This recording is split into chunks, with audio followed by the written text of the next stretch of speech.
Baik, selamat pagi. Assalamualaikum warahmatullahi wabarakatuh. Kita mulai kuliah Big Data, Data Science hari ini. Eh, ini sekalian di YouTube sama di Zoom. Cuma di Zoom pesertanya cuma satu orang nih. Coba gue lihat. Iya, Zoom belum saya monitoring chatting. Zoom baru satu orang. Oke, chat sudah saya monitor. Oke, screen sharing. Oke. Ini komputernya agak berat karena menjalankan Orange, kayak tambahin memori ini. Ini cuma 8 GB, lumayan berat. Soalnya OBS nyala, Zoom nyala, ini nyala. Semuanya nyala, screen recording segala macam nyala. Oke. Hari ini kita akan nyambung kuliah minggu lalu tentang contoh data mining. Kita udah ngelihat iris validation, cross validation udah dilihat kalau nggak salah. Jadi 3 ini minggu lalu karena banyak pertanyaan minggu lalu jadi nggak sempet habis semuanya. Cuman kita terusin aja karena pada dasarnya kuliah ini intinya adalah yang ini. Intinya adalah masuk. Ini kuliah saya atau kuliah dosen lain? Kuliah saya. Oh ya udah, nggak apa. Hah? Oh yang PKL, sorry nggak pakai kacamata nggak bisa lihat. Itu lihat situ aja ya. Kalau bisa ngelihat YouTube, tolong lihat YouTube supaya kalau ada pertanyaan bisa kasih tahu ke saya. Oke. Ini YouTube belum ada pertanyaan, baru 19 di YouTube, sementara di Zoom cuma tuh. Coba lihat, nggak tahu lah. Oke, biarin. Oke, jadi sih kita akan terusin hari minggu lalu tentang iris, misclassification sama cross validation. Kita akan lanjut. Kita akan masuk. Jadi ini Orange. Oke, mungkin kalau buat yang baru pertama kali ikut kuliah, Orange ini free, gratis, bisa diambil di Google, googling aja. Cara googlingnya masukin aja Orange Data Mining. Orange Data Mining kita bisa download untuk Windows, macOS, Linux. Oke. Tapi jujur yang Windows lebih enak installnya daripada yang Linux yang sekarang. Jadi Orange ini enaknya diinstalnya di Windows. Kalau di Linux tidak seenak Windows karena Linux versinya macam-macam. Jadi kadang-kadang ada yang crash apa segala macam. Yang Windows kagak rewel karena langsung Python segala macam Anaconda diinstal sekaligus dengan versi yang benar. Akhirnya dia stabil yang di Windows. Cuman pada dasarnya dia open source sih. Cuman ya begitu deh. Oke. Jadi pakai Windows. Nah ini penampilan pertamanya kira-kira bentuknya kayak gini. Tujuan utama software ini adalah untuk menganalisa data. Jadi kita pengen ngelihat dari data. Datanya bisa berupa file Excel, jangan khawatir, file Excel biasa. Jadi misalnya nama, alamat, atau data nilai mahasiswa atau mahasiswa bisa kita nilai pakai ini. Oke. Buat Anda yang pertama kali juga pakai Orange, di sini ada example, sangat disarankan untuk melihat example ini. Oke. Kalau nggak salah kemarin udah dikasih lihat example, cuman kita akan masuk ke yang lebih dahsyat daripada itu. Oke, silakan lihat video-video rekaman yang lalu-lalu untuk kuliah hari ini. Oke, ini tutup. Oh, buat yang ada di YouTube, Anda bisa ngikutin kuliah ini di Open Course ITTS ACD. Saya coba klik aja di sini. Open Course ITTS ACD ini free, nggak usah bayar apa-apa, bayarnya pakai doa lah. Bisa bayar pakai doa. Jadi setiap kali saya sudah kuliah silahkan doa semoga yang bikin amal ibadahnya diterima. Nah kalau Anda pakai YouTube, kuliahnya adalah yang data engineering, kuliah data engineering. Bedanya sedikit dengan yang big data, saya cuma nambahin satu modul di big data, cuma itu aja sih. Ini data engineering. Anda bisa ngelihat di sini, ini kuliahnya sama persis. Modul ada kuis, silahkan dikerjakan kuisnya. Kemudian kalau Anda berhasil dapat nilai 90 bisa dapetin sertifikat free. Baru 23 orang yang sanggup dapat nilai 90 dari 6.000 orang. Jadi dari 6.000 orang cuma 23 orang yang bisa dapat 90. Ini saya klik aja contoh sertifikatnya ya. Sertifikatnya bisa diambil gratis sih. Oke, sertifikatnya gratis. Ini SMA, SMK semuanya boleh ikutan, dapat sertifikat gratis. Kalau bisa nilainya 90, cuman ujiannya boleh berkali-kali, nggak ada masalah. Mau ujian 100 kali kayak 200 kali terserah. Soalnya ada sekitar 3.000 soal sih kalau nggak salah, 2.000-3.000-an soal lah di situ. Jadi lumayan sih untuk bisa dapat nilai 90. Tapi kalau rajin sih, oke. Sekarang saya akan masuk ke ranking. Misalnya kita punya file Excel. Oke, saya yang ini. Yes. Oke. Misalnya kita punya file Excel. Ini new aja file Excel, spreadsheet. Excel seperti ini.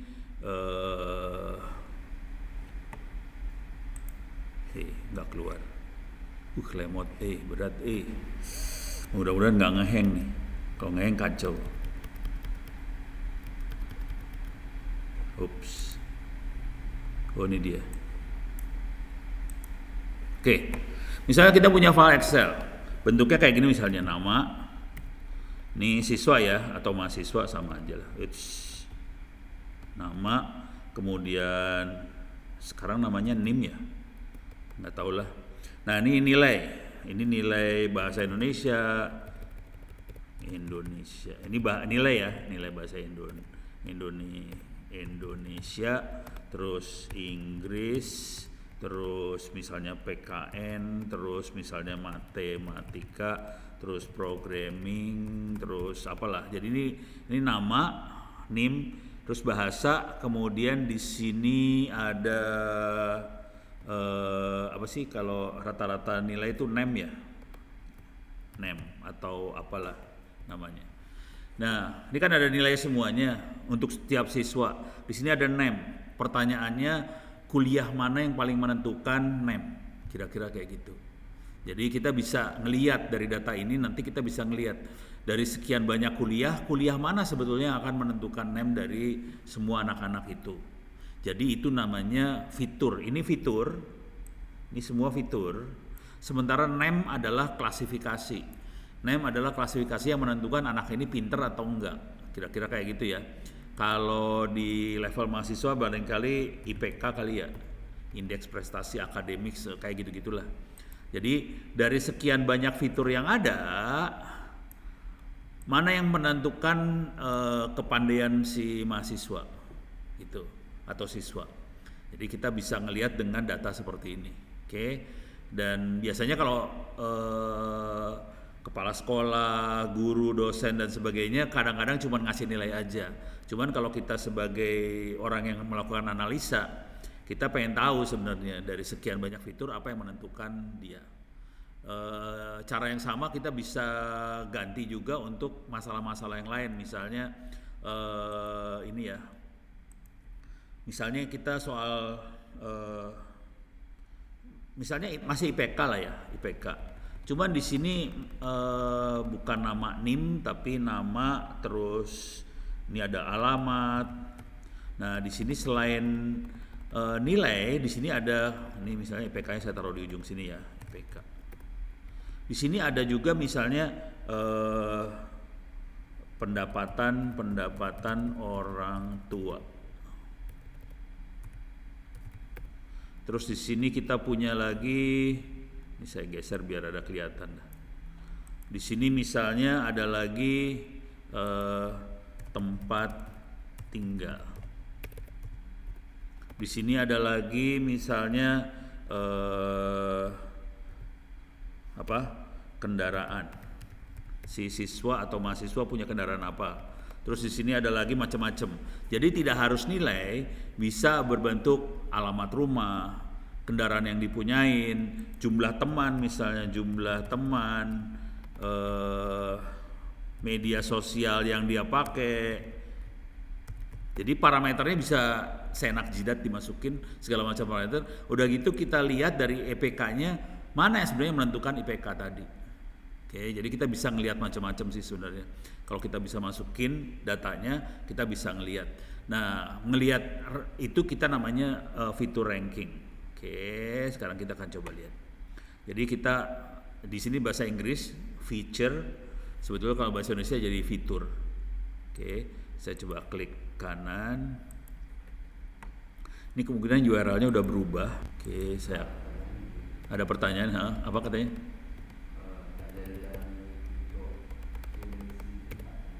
Kripto.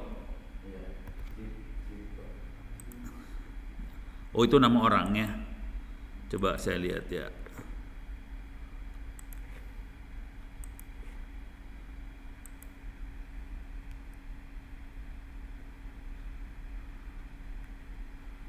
Tidak coba menggunakan 2 monitor, komputernya kerja keras. Monitornya cuma ada 1. Ini ada 2 monitor. Ini 2 monitor, cuman dua-duanya sama sih monitornya, enggak saya. Ya, suara bergema soalnya di sini ruangannya gede banget. Minta maaf suaranya. Ajarin, oke. Silakan lihat kalau mau tahu cara mining cryptocurrency, silakan lihat YouTube channel saya di Ono Center. Ada ekonomi, di situ ada tentang cryptocurrency. Mungkin kalau Anda beruntung bisa lihat cara miningnya. Cuman kalau mau ngelihat juga bisa lihat ke wiki saya Ono Center Crypto. Oke, masukin aja Bitcoin dulu ya. Itu rekan sama uang yang kita dapat dari proses crypto mining kali nggak sepadan gitu. Jadi kita lebih banyak, tapi duit yang kita, makanya saya udah putus asa dengan mining crypto. Silahkan baca sih, di situ ada diterangin. Oke, saya terangin. Cuman kuliah hari ini tidak ada hubungannya sama crypto, jadi saya loncat dulu. Kalau ini di dalam kuliah cyber security, saya masih mau ngedalemin sih sebenarnya. Kalau cyber security, kalau ini udah. Oke, saya balik lagi ke urusan feature ranking. Jadi ini adalah masalah supervised learning. Kalau tadi kita lihat di sini ada fitur, ini ada fitur, terus di sini ada klasifikasi. Konsekuensi ini kategorinya supervised learning 1, oke. Ada kelas, ada widget rank, menyediakan tabel skor informativitas dari fiturnya. Nah, cuman di sini ini udah nggak ada nih dokumennya nih kayaknya. Coba saya klik ya, tuh kan, not found. Jadi udah berubah dia, sialan. Jadi saya harus masuk ke sini, orange, fitur, rank. Jadi udah kayak gitulah, URL suka berubah-berubah. Ini saya klik aja, saya dapetin yang baru. Saya rubah ininya. Saya login dulu bentar. Saya mau ngerubah ini sih. Oke. Wikinya mau saya rubah. Jadi sebetulnya software sama Wikipedia sama persis, cuman ini bukan Wikipedia. Tapi softwarenya sama Wikipedia sama persis. Cuman ini wiki punya Ono gitu aja sih. Ini saya rubah biar jadi bener. Oke. Ini kelihatan ada YouTube-nya saya, bisa dibaca. Jadi saya sering kali, saya juga bikin sambil nerangin ini ada bikin YouTube-nya, udah gitu. Nah, source code-nya kira-kira seperti ini. Source code-nya ada file, input ini kalau datanya ini kalau kita lihat file Excel-nya lagi, ini banyak data di sini. Kalau datanya ada yang kosong-kosong, dia bisa ngambil rata-rata supaya datanya keisi semua. Jadi input fungsinya, input tuh yang salah. Ini input ini fungsinya untuk mengisi data-data yang kosong. Kemudian kita ranking langsung dapetin scatter plot, kira-kira kayak gitu. Oke, sekarang kita akan download, paling gampang. Jadi ini sama nih. Ini sama kan, source code-nya sama persis. Oke. Nah sekarang kita download, source code-nya saya download. Oke. Paling enak download source code, gak usah pakai otak. Nih kita lihat source code-nya. Nih, kalau kita lihat source code-nya, kita bisa lihat banget source code-nya makanya XML nih, kelihatan XML. Oke. Jadi source code-nya orange itu bentuknya XML, bisa kita langsung baca sama si orange-nya sendiri. Saya akan copy-in, saya akan selamatin dulu source code-nya, ada di folder download. Mana dia? Ini dia. Ini 2 kali download rupanya. Ini saya copy aja, move to kagak ada ya. Learn Android. Oh, ini di folder download. Ada orange nggak? Oh. Ada dokumen. Uch. Biar ada rapih aja nih sebenarnya saya maunya. Kagak ada. Orange Android Studio. Orange-nya kagak ada. Ya udah saya bikin folder aja lah namanya orange.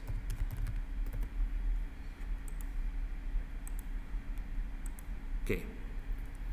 Jadi itu source code-nya pindah ke folder yang namanya orange di home directory saya ABCD ini. Mana dia? Ini dia orange. Ada file namanya Fitur Ranking OWS.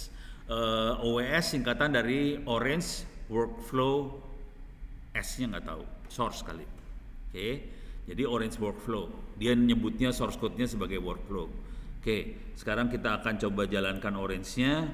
Caranya file, open, masuk ke orange. Kita akan buka orange workflow-nya tadi. Nah, ini masuk sekarang orange workflow-nya. Nih, kenapa saya ngambil kayak ini? Saya pengen tahu dia pakai file apa. Kita buka aja. Ini filenya adalah Brown dataset yang dia pakai. Ada 156 instance maksudnya data. Atau kita lihat aja ya, supaya kelihatan gampang pakai data gini. Kita lihat data table aja, kita mau ngelihat datanya seperti apa. Ini file Excel sih sebenarnya, file Excel. Nih, jadi ini ada alpha 0, alpha 7, ini data orang kedokteran ya. Dan jangan tanya ke saya, ini apa? Kagak ngerti, saya juga nggak ngerti. Pokoknya dia punya data, ini ada fitur di sini, ada fitur alpha 0, alpha 7, di sini ada gen.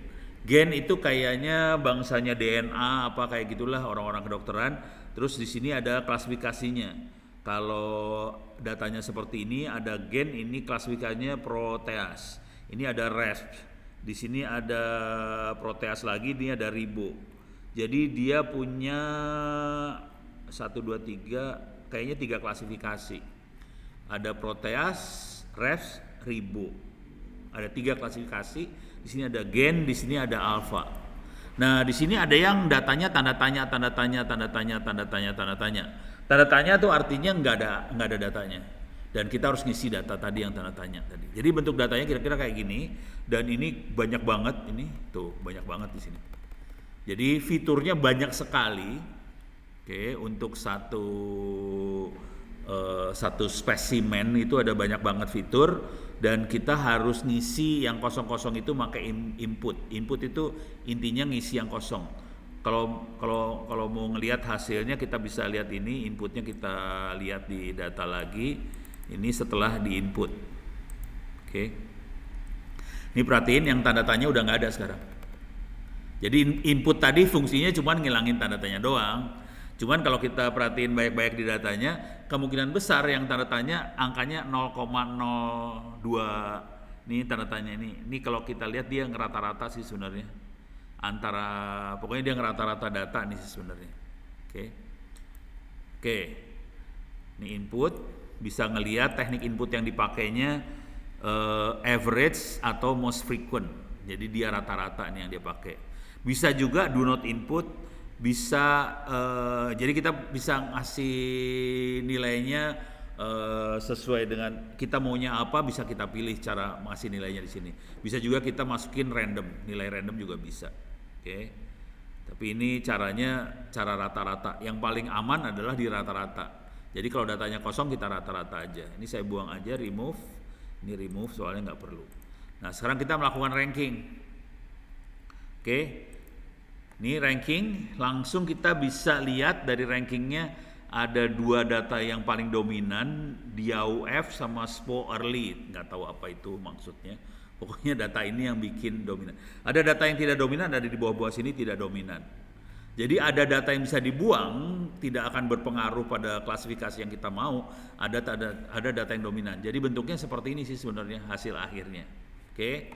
Nah ini kita bisa lihat hasilnya di scatter plot ini. Oke. Nah ini kebetulan kita bisa lihat di AOF sama ini.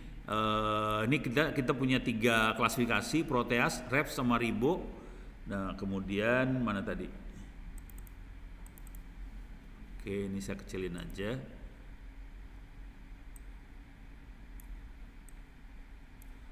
Oke. Ini scatter plotnya. Kemudian ini rankingnya, hasil yang kita lihat.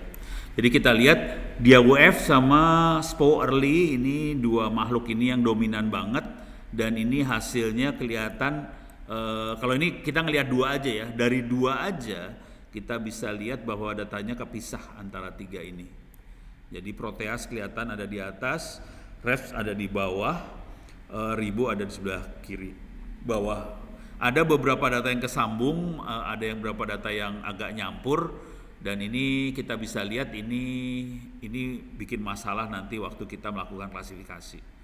Kayak titik biru yang ini 1, 2, 3 data ini bikin masalah. Cuma data yang lain udah cukup kepisah sih. Jadi sebetulnya kalau kita melakukan machine learning, sebelum kita melakukan machine learning, kita ngeliat dulu bentuk datanya seperti apa. Jadi jangan langsung hajar pakai AI, hajar pakai machine learning. Kalau kita lihat datanya bisa dipisahin, ya lebih gampang buat machine learning. Jadi jujur nih, ngomong dulu terus terang, komputer itu blow on. Komputer itu jelek, komputer itu nggak pinter. Yang pinter manusia. Jadi kita harus punya strategi gimana caranya komputer yang blow on ini bisa jadi lebih pinter. Jadi caranya datanya diberesin supaya gampang buat komputer itu kerja. Intinya itu aja sih. Jadi fungsi yang kita kerjain ini adalah sebetulnya buat memudahkan komputer kerja. Kalau kita kasih data apa adanya, komputernya tewas. Sebenarnya kayak gitu. Ini bayangin ini ratusan loh ini, fiturnya ratusan, ke bawah-bawah ini ratusan. Kalau semua dimasukin sekaligus, algoritmanya bisa tewas. Jadi caranya kita pakai algoritma lagi, data mana yang paling dominan. Oke, sekarang kita coba lihat ini ada DAUG ya. DAUG. Tidak sebaik yang dua di atas. Saya ganti SPO early pakai DAUG. Oke, SPO early ganti sama oke.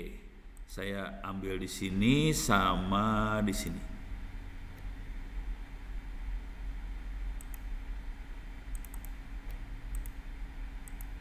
DAUG. Oke. Sekarang saya ganti ya DAUF sama DAUG. Saya klik dulu di sini, diklik dulu ya. Data yang mau saya ambil apa? Kemudian dia ngelihat DAUF. Kelihatan di sini kalau kita pakai DAUF sama DAUG, ini agak misah, cuman akan lebih banyak data yang salahnya akan lebih banyak di sini.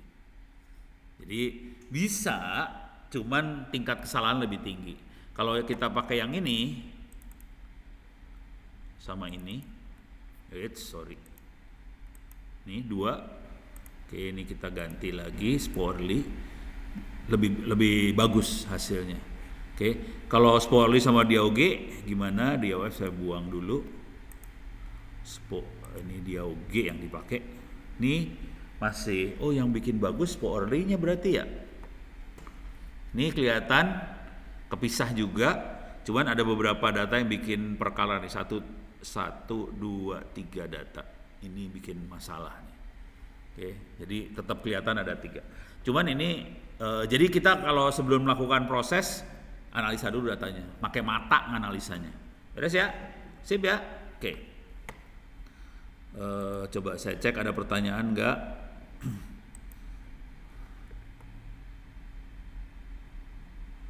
Pakai APK apa yang Pono gunakan? Aplikasi. Ini saya pakai aplikasinya namanya Orange. Oke, saya pakai yang telat datang. Saya pakai aplikasi namanya Orange, Anda bisa ngambil gratis di internet. Ini saya balik lagi, silakan cari namanya Orange Data Mining, search aja, nanti ada bagian download ini kita bisa ngedownload sih, free. Bisa Windows, macOS, Linux. Oke. Cuman kalau ngomong terus terang dulu ya, yang bagus yang Windows sih. Sialan pokoknya.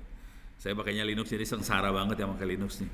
Karena Orange-nya kayaknya developer Orange yang di Linux-nya nggak sebagus yang di Windows. Ya udahlah, nasib dah. Jadi kalau Anda pakai Windows, Anda lebih selamat kondisinya hari ini kalau pakai Orange. Oke, sekarang saya balik lagi, lanjut kuliahnya lagi. Oke, ini tadi urusan fitur ranking. Sekarang kita masuk ke cluster inspection. Oke. Sebelum terlalu jauh, ini saya langsung ke contoh data mining ya. Kalau punya soal kayak gimana, data miningnya kayak gimana segala macam. Nah di bagian bawah-bawah ini adalah lebih detail untuk masing-masing widget. Misalnya ini widget file tuh apa, dataset tuh apa, SQL table apa segala macam. Jadi dia punya banyak sekali widget. Si Orange ini punya banyak sekali widget tuh apa ya? Feed. Inilah kayak gini. Sorry. Ini widget file, ini widget apa. Jadi kuliah yang bawah-bawahnya lebih menerangkan masing-masing widget itu buat apa. Cuman kalau saya menerangkan contoh, kadang-kadang saya, ya bukan kadang-kadang, memang selalu harus saya memperkenalkan beberapa widget, karena nggak mungkin kita bikin program tanpa widget tadi. Jadi makanya sebetulnya kuliah ini ada di sini yang paling penting sih. Jadi bagian ini paling penting ya di kuliah ini bagian yang atas ini penting, yang sekarang kita bahas ini penting. Nanti kita bisa masuk ke widget-widget ini, dan ini dahsyat banget sih sebenarnya. Dia bisa ngomong ke SQL, bisa ngomong kemana-mana sih sebenarnya. Oke. Di sini untuk plot ada macam-macam plot, udah gitu model ada macam-macam. Tapi itu nanti aja lah. Sekarang kita langsung, kita punya masalah, gimana cara mecahinnya masalah tadi. Oke, kita sudah masuk fitur ranking udah. Sekarang kita masuk cluster inspection. Makhluk apakah itu? Sekalian saya buka di sini cluster inspectionnya. Oh sorry, ini kemungkinan besar nggak bisa dibuka karena URL-nya mungkin berubah. Jadi harus bikin URL sih sebenarnya. Alah, kunaon ya teh. Oke, ini internetnya udah mulai kacau di sini. Oke. Jadi ini kita pengen ngelihat cluster. Oh ini yang sering saya pakai nih. Ini ternyata yang sering saya pakai.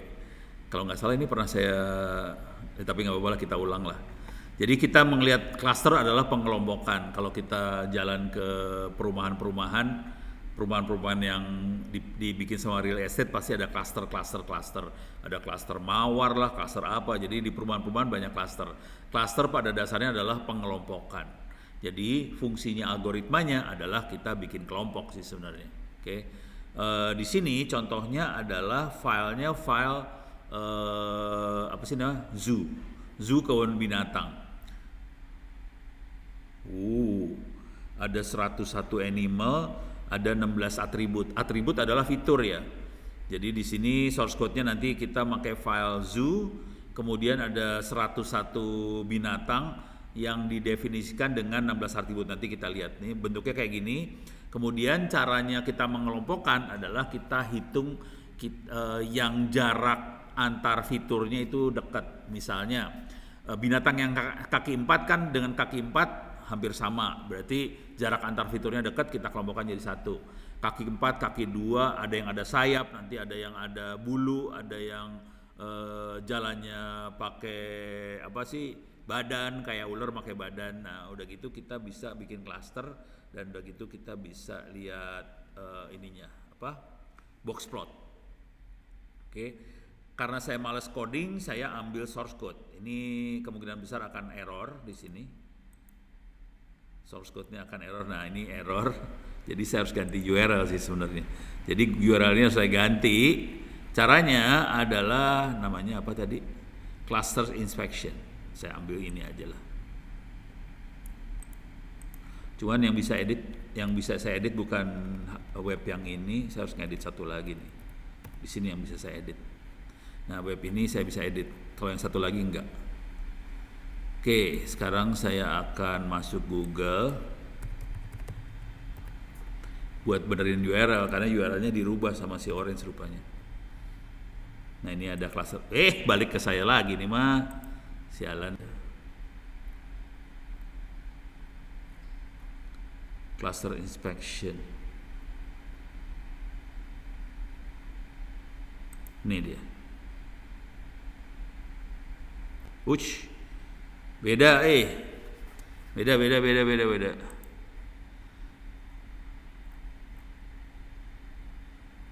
Udah nggak ada ya? Wah, dihilangin sama dia URL tadi. Ya udah nasib. Coba. URL-nya udah dihilangin kayaknya. Wah, udah hilang. Jadi kepaksa gue coding. Kepaksa ini coding file. Coba saya lihat dulu dataset ya. Ini saya buang dulu. Sorry. Ini saya buang dulu. Tadinya sih males sih sebenarnya, cuman ya boleh buat lah. Saya masuk ke dataset dulu. Di sini ada zoo nggak ya? Zoo, z. Ini dia ada zoo. Oke. Ini ada zoo. Oke. Download zoo-nya udah. Sorry.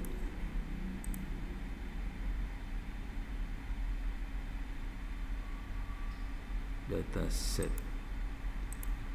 Gimana caranya? Kita lihat datanya bentuknya seperti apa ya. Oke, ini ada klasifikasinya dia. Ini ada mamalia, ada ikan, ada burung, ada invertebrata. Invertebrata tuh tulang belakang.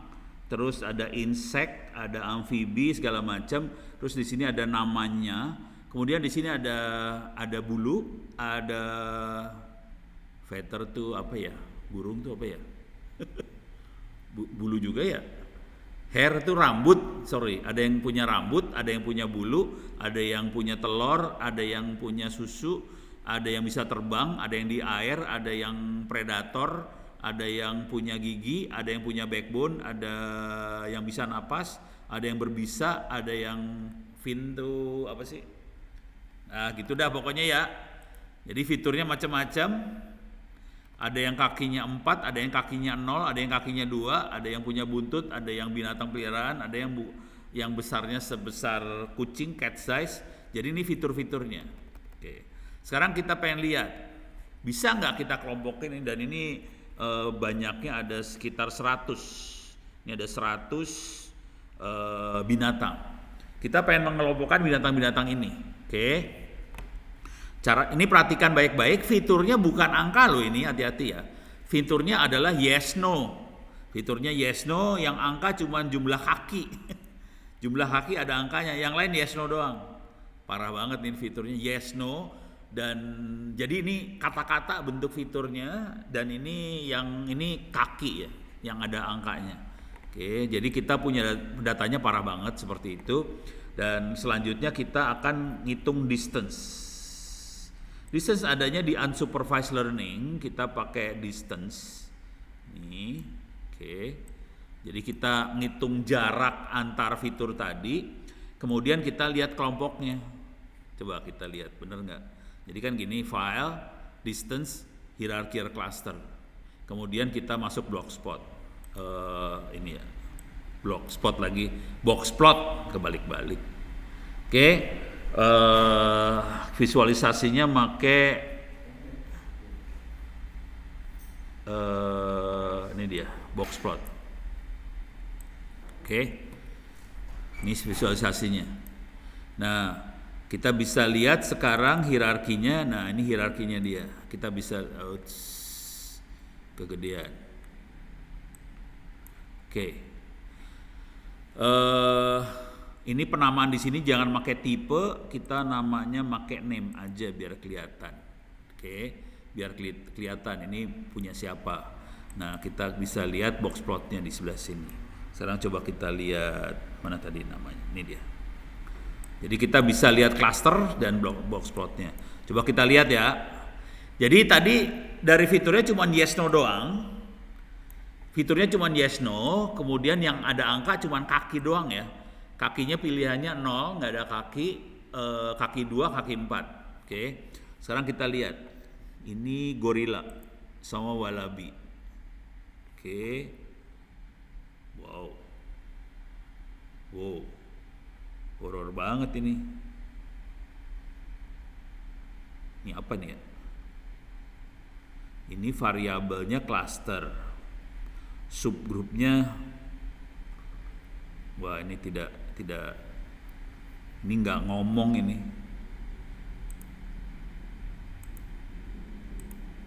nggak ngomong banget deh.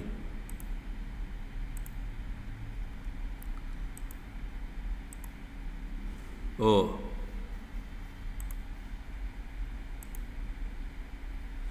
oh alah. Ya udahlah. Ini gorila wallaby ini jadi satu atau yang ini gorila wallaby jadi satu, kelihatan dia tipenya mamalia dan dia berambut. Apakah dia berfeather? No, tidak berfeather. Apakah dia bertelur? Tidak bertelur. Jadi kayak gini, ini garing banget ini ya. Ini asli garing. Yang rada ngomong cuma yang sebelah kiri aja. Sekarang kita lihat klaster yang lain. Ini klaster ini tortoise itu kura-kura. Platypus tuh apa ya platypus? Ini harus pakai googling saya, platypus tuh apaan kagak ngerti gua. Platypus apa ya coba? Nah, platypus gitu ya. Oh iya bener. Kalau satu lagi kura-kura kan memang binatang air sama darat, platypus juga binatang air sama darat. Jadi ini benar. Dan kalau yang ini ada seal anjing laut, sea lion tuh anjing laut, dolphin itu ikan, porpoise tengah arti naon, nggak ngerti. Jadi kalau yang ini kita bisa lihat vampire, fruit bat, squirrel, wallaby, gorilla jadi satu. Padahal ini beda banget ya. Yang ini mah kenapa dia jadi satu sama yang ini? Hamster sama kafi jadi satu. Coba kita. Ini bisa dirubah sih, coba. Kalau yang ini gimana? Oh, bisa rubah nih. Oke ya. Nih kalau yang ini kayaknya lebih bener nih. Di sini ada jerapah, elephant itu gajah. Ini kayaknya binatang-binatang yang ada di hutan, kakinya 4. Tapi di sini ada gorila sama wallaby yang kakinya 2 tapi gede. Ini kayaknya binatang-binatang gede yang ada di hutan. Kalau yang di sini ini binatang-binatang yang ada di laut. Kalau yang ada di sini ini binatang yang lebih kecil tapi di hutan nih. Ada puma, ada kucing, ada lynx, lion. Ini binatang-binatang buas semua. Yang ini binatang gede tapi tidak sebuas lion dan teman-temannya. Jadi kita bisa ngelihat klasifikasinya seperti ini. Kalau lihat yang ini adalah binatang buas semua, binatang-binatang di hutan. Kalau lihat klasifikasi yang ini adalah binatang yang ada di apa sih namanya? Peliharaan, duck, swan, peliharaan semua nih. Oke. Jadi kita bisa lihat klasifikasinya kira-kira kayak gini nih bentuknya. Dari data yang dimasukin, dia bisa bikin klasifikasi sendiri. Oke. Kira-kira kayak gitu. Nah ini rada susah ngelihatnya. Saya biasanya nggak pakai data yang ini soalnya nggak enak ngelihatnya. Saya biasanya akan pakai data yang lain. Saya ganti data ya. Ini ganti data. Cuma datanya lebih parah sih. Ini saya buang, remove dulu. Ini remove, ini remove, ini remove. Saya akan pakai data yang lebih parah. Saya pakai data ini nggak tahu udah saya pernah kasih belum nih. Saya pakai data gambar langsung. Ini saya ambil datanya domestic animal, ada 20 gambar. Jadi datanya gambar. Kalau tadi datanya kata-kata ya. File Excel bentuknya kata-kata. Kalau ini gambar, saya kasih lihat aja gambarnya seperti apa. Ini gambarnya seperti ini. Ini ada kuda, ada ayam, ada ox tuh sapi, ada kucing, ada bebek dan sebagainya. Ini gambar. Kalau tadi datanya kata-kata. Jadi fiturnya sudah dikasih di data. Kalau ini datanya lebih parah ini sebenarnya. Datanya cuma gambar doang tanpa fitur. Jadi kalau kita lihat bentuk datanya seperti apa, ini kita lihat data table.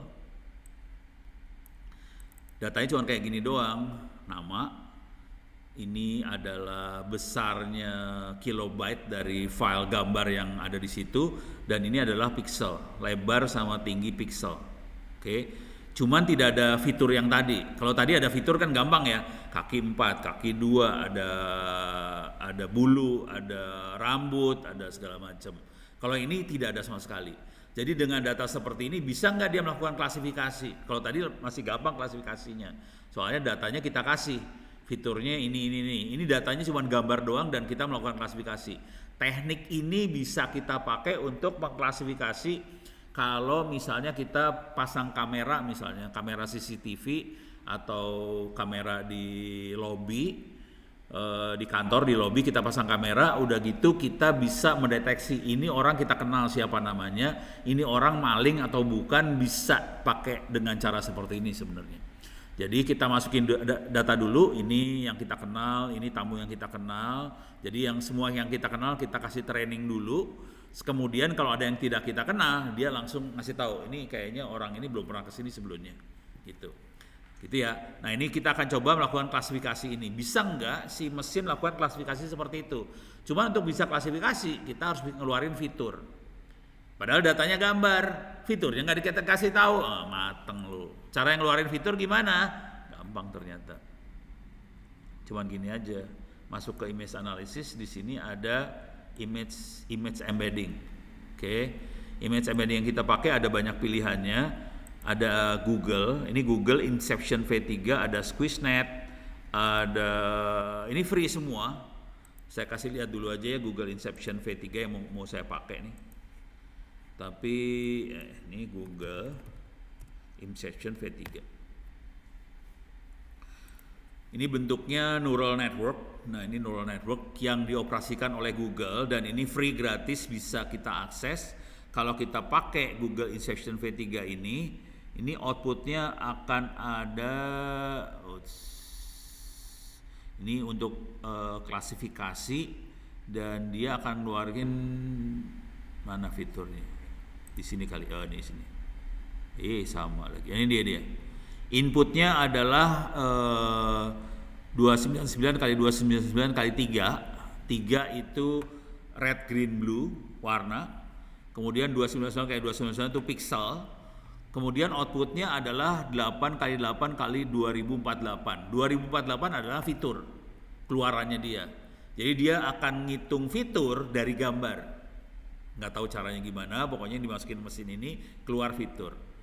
Nah, caranya gimana buat makainya? Gampang banget sih sebenarnya. Makainya cuma gini doang. Ini disambung ke sini. Oke. Kemudian ini saya buang. Kemudian saya liatin ke sini hasilnya. Ini hasilnya. Ini data yang asli sebelah kiri. Ini yang sebelah kanan ini fiturnya semua. Fiturnya bentuknya N0, N1, N2. Kalau tadi kan ada apa sih namanya yang tadi? Ada kaki, ada apa? Bulu, apa segala macam. Ini bukan N0, N1 dan N2 dan ini sampai 2000-an, 2048 tadi. Bentuknya angka. Oke. Nah, kita udah dapat fitur seperti ini, kita tinggal masukin ke widget buat ngitung jarak antar fitur. Kita hitung jarak antar dan kita bisa dapat cluster ini. Oke. Cuman supaya gampang kita akan sambungin ke image. Salah. Image viewer. Saya masukin ke sini biar gampang lihatnya. Ini kita lihat gambarnya dan kita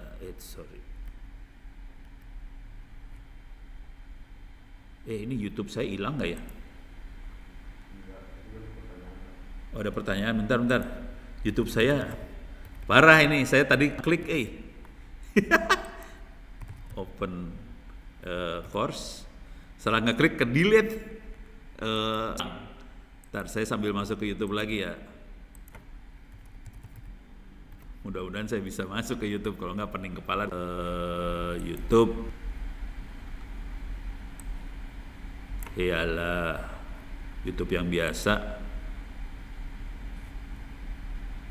Ya udah, gara-gara tadi pencet salah, dia saya butuh ini dan saya butuh buat ngelihat gambarnya. Mana dia buat ngelihat gambar? Ini, oke. Ini ada image viewer sama ini. Coba kita lihat ya. Sekarang coba lihat. Ini kalau kita lihat di sini, coba ini ya, saya klik sembarangan. Nih, kelihatan ayam sama ayam jadi satu kelompok, nggak masalah. Coba kita lihat, ini ayam ya, sebelah sini adalah bebek. Kelihatan satu kelompok. Kalau kita klik kelompok yang ini, di sini ada ayam, bebek sama kalkun jadi satu kelompok. Ini makhluk-makhluk ayam-ayaman yang ada bebek, kalkun, ayam. Coba kita lihat kelompok sebelahnya. Di sini ada kelompok ayam sama bebek juga tapi kecil-kecil. Oke. Terus di sini ada, kalau kita lihat kelompok ini, ayam bebek sama ada satu ayam yang ngaco, namanya anjing. Nah ini kesalahan algoritma ya. Jadi algoritma bisa salah, jangan khawatir karena dia bodoh, orang lebih pinter.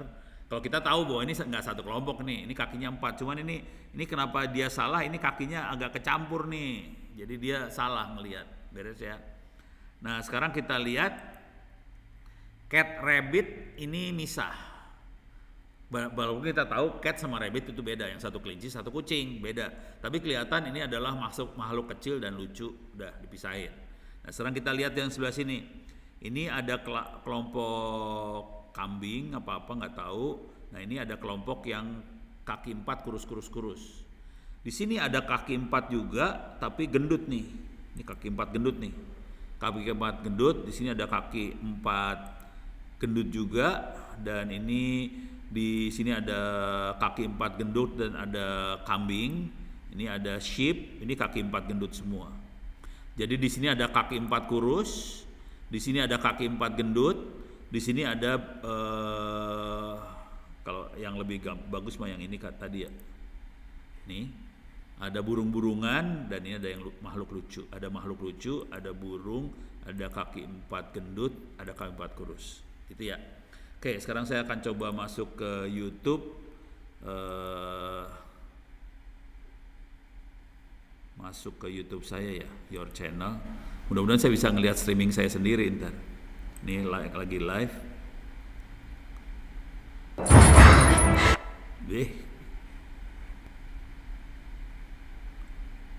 Ada iklan 4 gendut juga. Oke, kita lihat di sini. Pertanyaannya mana dia pertanyaannya?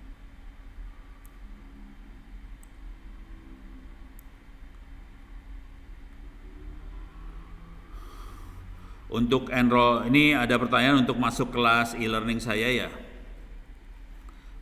Untuk masuk e-learning saya, open course ITS apa gratis? Gratis. Untuk enrollment key-nya gimana? Nggak ada enroll. Jadi untuk masuk open course ITS ACID, saya kasih lihat aja nih ya, berhubung ada yang nanya. Nih, untuk masuk open course ITS ACID cuma gini aja, masuk open course ITS ACID. Oke. Gratis, nggak usah bayar apa-apa, beres ya. Jadi ini saya harus logout dulu kalau mau ngasih lihat cara masuk. Jadi login, di sini ada create new account, silakan diklik create new account, kemudian bikin aja username password, kemudian email, first name last name segala macam, create new account udah. Yang harus diperhatikan adalah di password. Passwordnya harus 8 karakter atau lebih. Ada huruf besar, huruf kecil, ada angka, tanda baca. Sebagian besar, 99% orang akan salah di sini. Jadi passwordnya cuman kata-kata doang, nggak ada angka, nggak ada tanda baca segala macam. Jadi passwordnya harus ada huruf besar, ulang ya. Passwordnya harus ada huruf besar, huruf kecil, harus ada angka, tanda baca. Udah, cuman itu aja. Dan emailnya harus benar, supaya emailnya bisa diterima. Kalau enggak, ya udah, nggak akan masuk, emailnya ngaco. Udah itu aja sih. Oke. Perbedaannya antara supervised dengan unsupervised learning. Oke. Perbedaannya ini nih. Saya kasih lihat langsung aja ya. Ini tadi saya makainya supervised yang ini. Ini saya tutup aja. Kasih lihat datanya langsung aja ya, biar kelihatan. Ini saya tutup. Nih. Ini kita lihat datanya langsung aja ya. Ini remove. Ini saya masukin datanya langsung. Ini remove. Ini remove nggak penting. Oke. Nih di supervised learning kalau kita perhatikan di sini tidak ada sama sekali. Oh ini dua-duanya supervised learning. Ya nggak apa-apa. Ini supervised learning. Ini yang ada cuman fitur. Bukan fitur, ini malah lebih parah dari fitur ya. Ini yang ada cuma data. Ini parah yang ini mah. Ini supervised learning parah karena yang ada cuma data tanpa fitur. Jadi yang ada cuma gambar doang, kita nggak punya fitur. Sesudah kita masukin ke image embedding, ini saya masukin ke image embedding, baru kita bisa ngelihat yang namanya fitur di sini. Ini ada fiturnya sebelah kanan. Tapi saya harus masukin image embedding dulu ya. Jadi awalnya cuma ada data, nggak ada klasifikasi, nggak ada kategori, nggak ada segala macam, nggak ada. Yang ada cuma data mentah aja. Dari data mentah kita perlu ngambil fitur. Jadi kita masukin image embedding di sini ya, buat dapetin fitur. Oke, ini saya buang dulu biar bersih layarnya. Oke, jadi beres ya. Jadi saya punya data mentah, nggak bisa diapain.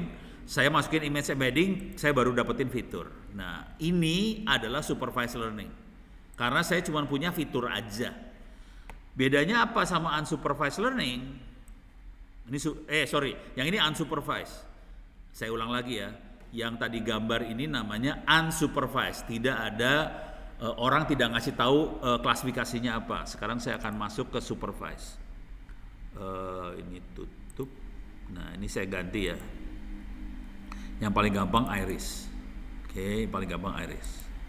Oke, sekarang saya kasih lihat datanya seperti apa dia, bedanya. Paling gampang lihat supervised dari unsupervised dari datanya seperti apa. Ini datanya. Ini kalau kita perhatikan, ini fitur nih. Sepal length, sepal width, petal length, petal width. Mungkin saya harus ulang lagi. Iris itu apa? Iris itu bunga ya. Saya kasih lihat lagi di sini dulu biar gampang lah. Iris flower classification. Ini kayak bunga nih. Ini bunganya ada 3 jenis bunga. Ada iris versicolor, iris setosa, virginica. Kemudian dia bedanya di sepal dan petal. Ini ada length, ini ada width. Ini ada length, ini ada width. Ada panjang, ada lebar, panjang, lebar. Versicolor, virginica, setosa. Nah, kalau kita lihat balik lagi ke sini, ini ada length, width, sepal, petal. Di sini ada klasifikasinya, setosa, versicolor, virginica. Jadi ini adalah contoh supervised learning. Supervised-nya di mana? Di klasifikasi sih sebenarnya. Jadi kalau yang namanya machine learning kita butuh fitur semua. Kita butuh fitur, cuman ada yang klasifikasinya dikasih tahu, ada yang klasifikasinya tidak dikasih tahu. Yang klasifikasinya dikasih tahu, kalau dikasih tahu namanya supervise. Karena ada manusia yang ngasih tahu. Ada supervisor yang ngasih tahu, itu namanya supervise. Kalau klasifikasinya tidak dikasih tahu, itu namanya unsupervised karena tidak dikasih tahu. Oke, jadi mudah-mudahan kejawab nih. Mana tadi? Mana tadi ya?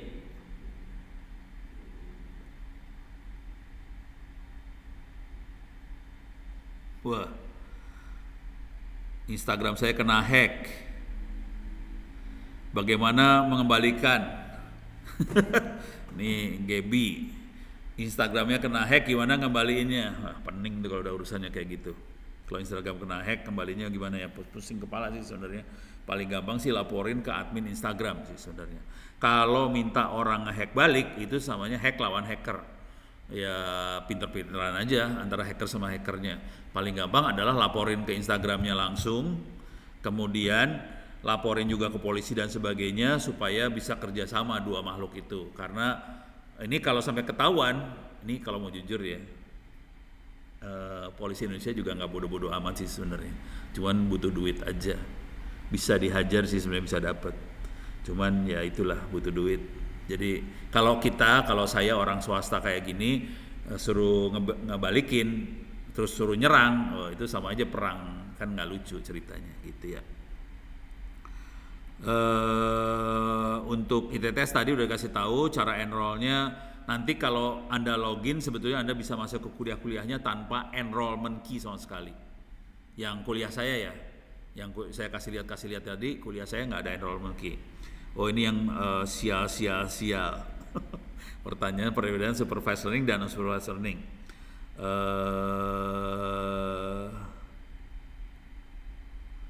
Wah, ini urusannya hacker terus ya.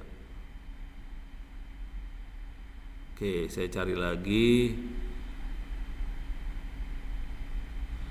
Enrollment key-nya nggak ada sih, nggak ada enrollment key. Cuman kalau Anda masuk, register jadi mahasiswa di open course, biasanya saya akan memasukkan Anda secara manual. Jadi saya akan login, kayak gini lah bentuknya. Bentar, saya kasih lihat dulu lah biar kelihatan. Misalnya ini ya, saya akan login,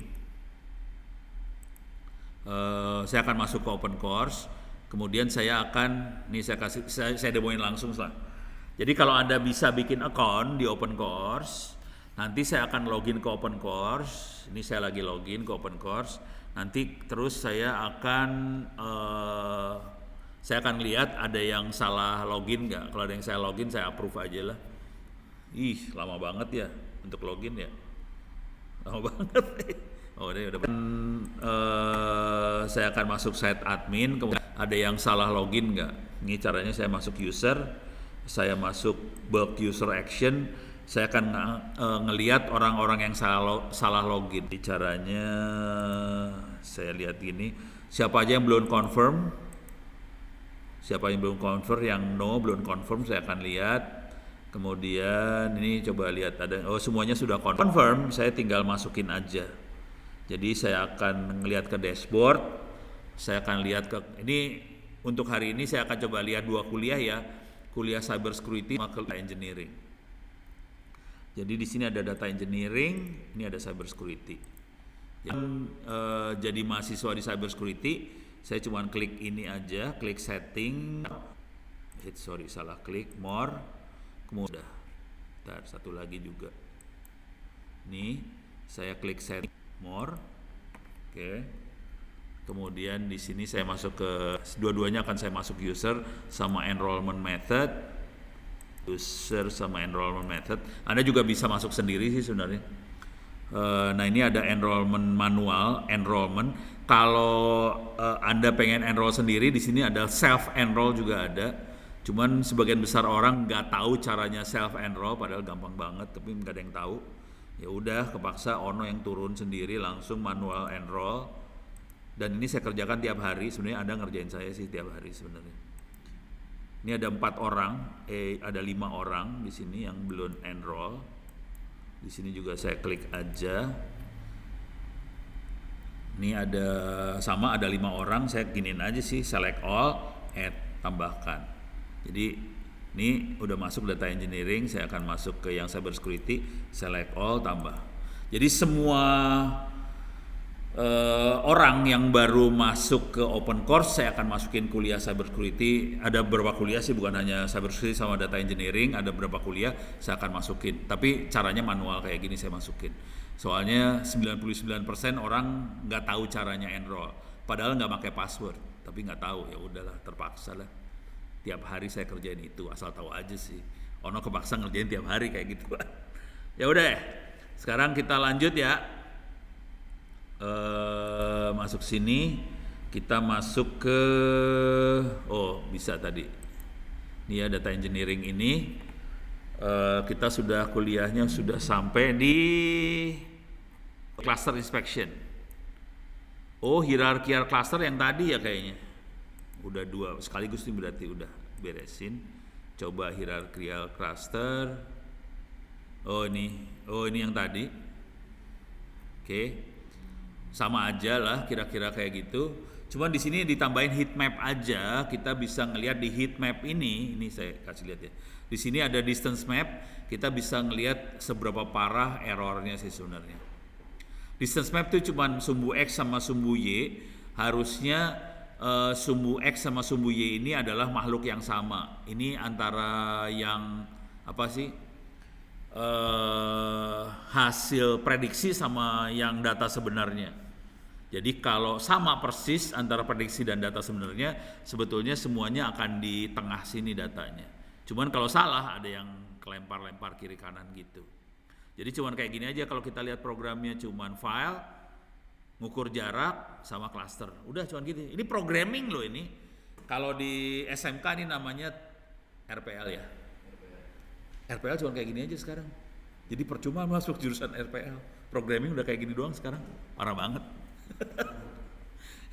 TKJ masih nggak separah ini. Kalau RPL udah mulai parah, udah gampang banget RPL. Cuman saya lagi programming pakai Java, teler juga ternyata pakai Java. Ini beres ya. Ini nggak akan saya kerjain lagi karena udah. Nah sekarang PCA. PCA kira-kira kayak gini, kayak fitur ranking, kira-kira kayak fitur ranking, cuman ini kita nggak bisa lihat fiturnya lagi nih. PCA itu nggak bisa lihat fiturnya, cuman kita bisa dapat hasilnya aja. Gitu. Nih kalau tadi ingat fitur ranking, kita bisa ngelihat fitur mana yang akan menentukan hasil yang paling bagus menentukan hasil. Sekarang kita masuk PCA. Oke, saya masuk PCA sini. Ada di mana dia? Ini hierarchical clustering. PCA-nya ada di sebelahnya. Oke, di sebelahnya nih. Ini dia. Ini susah nih konsepnya sebenarnya. Ini susah nih sebenarnya. Kalau kita punya banyak fitur, ini kelihatan ini ada file namanya brown selected tadi, dia punya 79 fitur, ada 3 kelas, ada 168 data, instance tuh sumbu X-nya, sumbu X. Ini kolom sama baris ya. Ada 186 baris, fitur tuh kolomnya ada 79, ada 3 kelas. Berarti ini kalau ada kelas berarti dia adalah supervised learning. Nah yang jadi masalah dengan data sebesar ini, dengan data fitur yang banyak ini, jadi sumbu X-nya itu ada 79 data. Dan ini kita pusing kepala kalau kita harus menganalisa dengan data sebanyak ini, supaya sumbu X-nya kita buat sedikit, kita biasanya mengubah koordinat.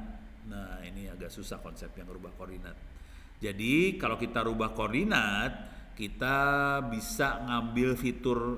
Jadi kita ngerubah sebenarnya koordinat fiturnya supaya kita cukup menganalisa sumbu X-nya itu sedikit. Jadi kita bisa ngerubah supaya kolom yang kita masukkan ke dalam algoritma tinggal dikit sih sebenarnya. Oke, ini agak susah nih. Mudah-mudahan Anda bisa ngerti ya. Tapi ini konsepnya agak susah sih sebenarnya karena kita ini konsepnya matematik banget. Kita melakukan transformasi koordinat sih. Dengan cara itu kita bisa mengeliminasi, mengurangi kolom sumbu X-nya tadi. Jadi intinya PCA ini mengubah dari 79 fitur jadi sedikit fitur aja supaya gampang kita analisanya. Tapi datanya udah berubah sama sekali sih sebenarnya. Datanya nggak ada hubungan sama sekali sih sebenarnya. Tapi kita bisa dapetin model yang presisi akibatnya. Jadi akibat dari sini adalah kita bisa dapat model yang presisi, kira-kira kayak gitu. Sekarang kita akan coba praktekkan ya. Ini coba, ini filenya. Coba saya masuk file ini ya. Ini filenya udah nggak ada sih, hilang biasanya. Tuh kan hilang. Saya akan balik lagi. Orange Principal Component Analysis. Jadi sebenarnya kalau ngerti bahasa Inggris lebih gampang nih. Analisa komponen yang paling utama, prinsip. Jadi kalau mainan kayak gini seringkali kita harus ngerti bahasa Inggris sih. Oke, saya akan cari di sini supaya dapetin ini yang aslinya lah. Ini. Nih. Filenya nggak ada. Coba bentar. Nah ini PCA, ini ada contoh soalnya, ada contoh filenya. Nah ini ada download nih, saya butuh downloadnya. Ini saya ambil ini, berarti ini saya harus login. Salah, jangan di sini. Ini nggak bisa diedit, percuma diedit. Saya harus ngedit yang ini tanpa LMS. Oke, di sini yang diedit. Ini diedit. Oke, udah berubah. Oke, sekarang saya masuk ke sini, saya download file XML-nya, saya download. Ini dia PCA OWS Open Workflow. Ini dia. Ini filenya XML ya. Oke, sekarang kita akan baca. Saya akan copyin dulu lah biar ada rapi dikit. Ini adanya di sini. PCA-nya saya move to orange. Biar rapih sedikit lah. Mana? Ini dia orange. Select. Oke, udah hilang dia. Sekarang saya akan masuk ke orange. Ini saya buang-buangin lagi semua. Ini buang. Biar bersih aja. Ini buang. Close without. Oops. Oh, ini jangan. Ini buang. Ini buang. Nah, ini buang, remove all. Oh, ini saya ambil dulu, open. Saya masuk ke PCA ini.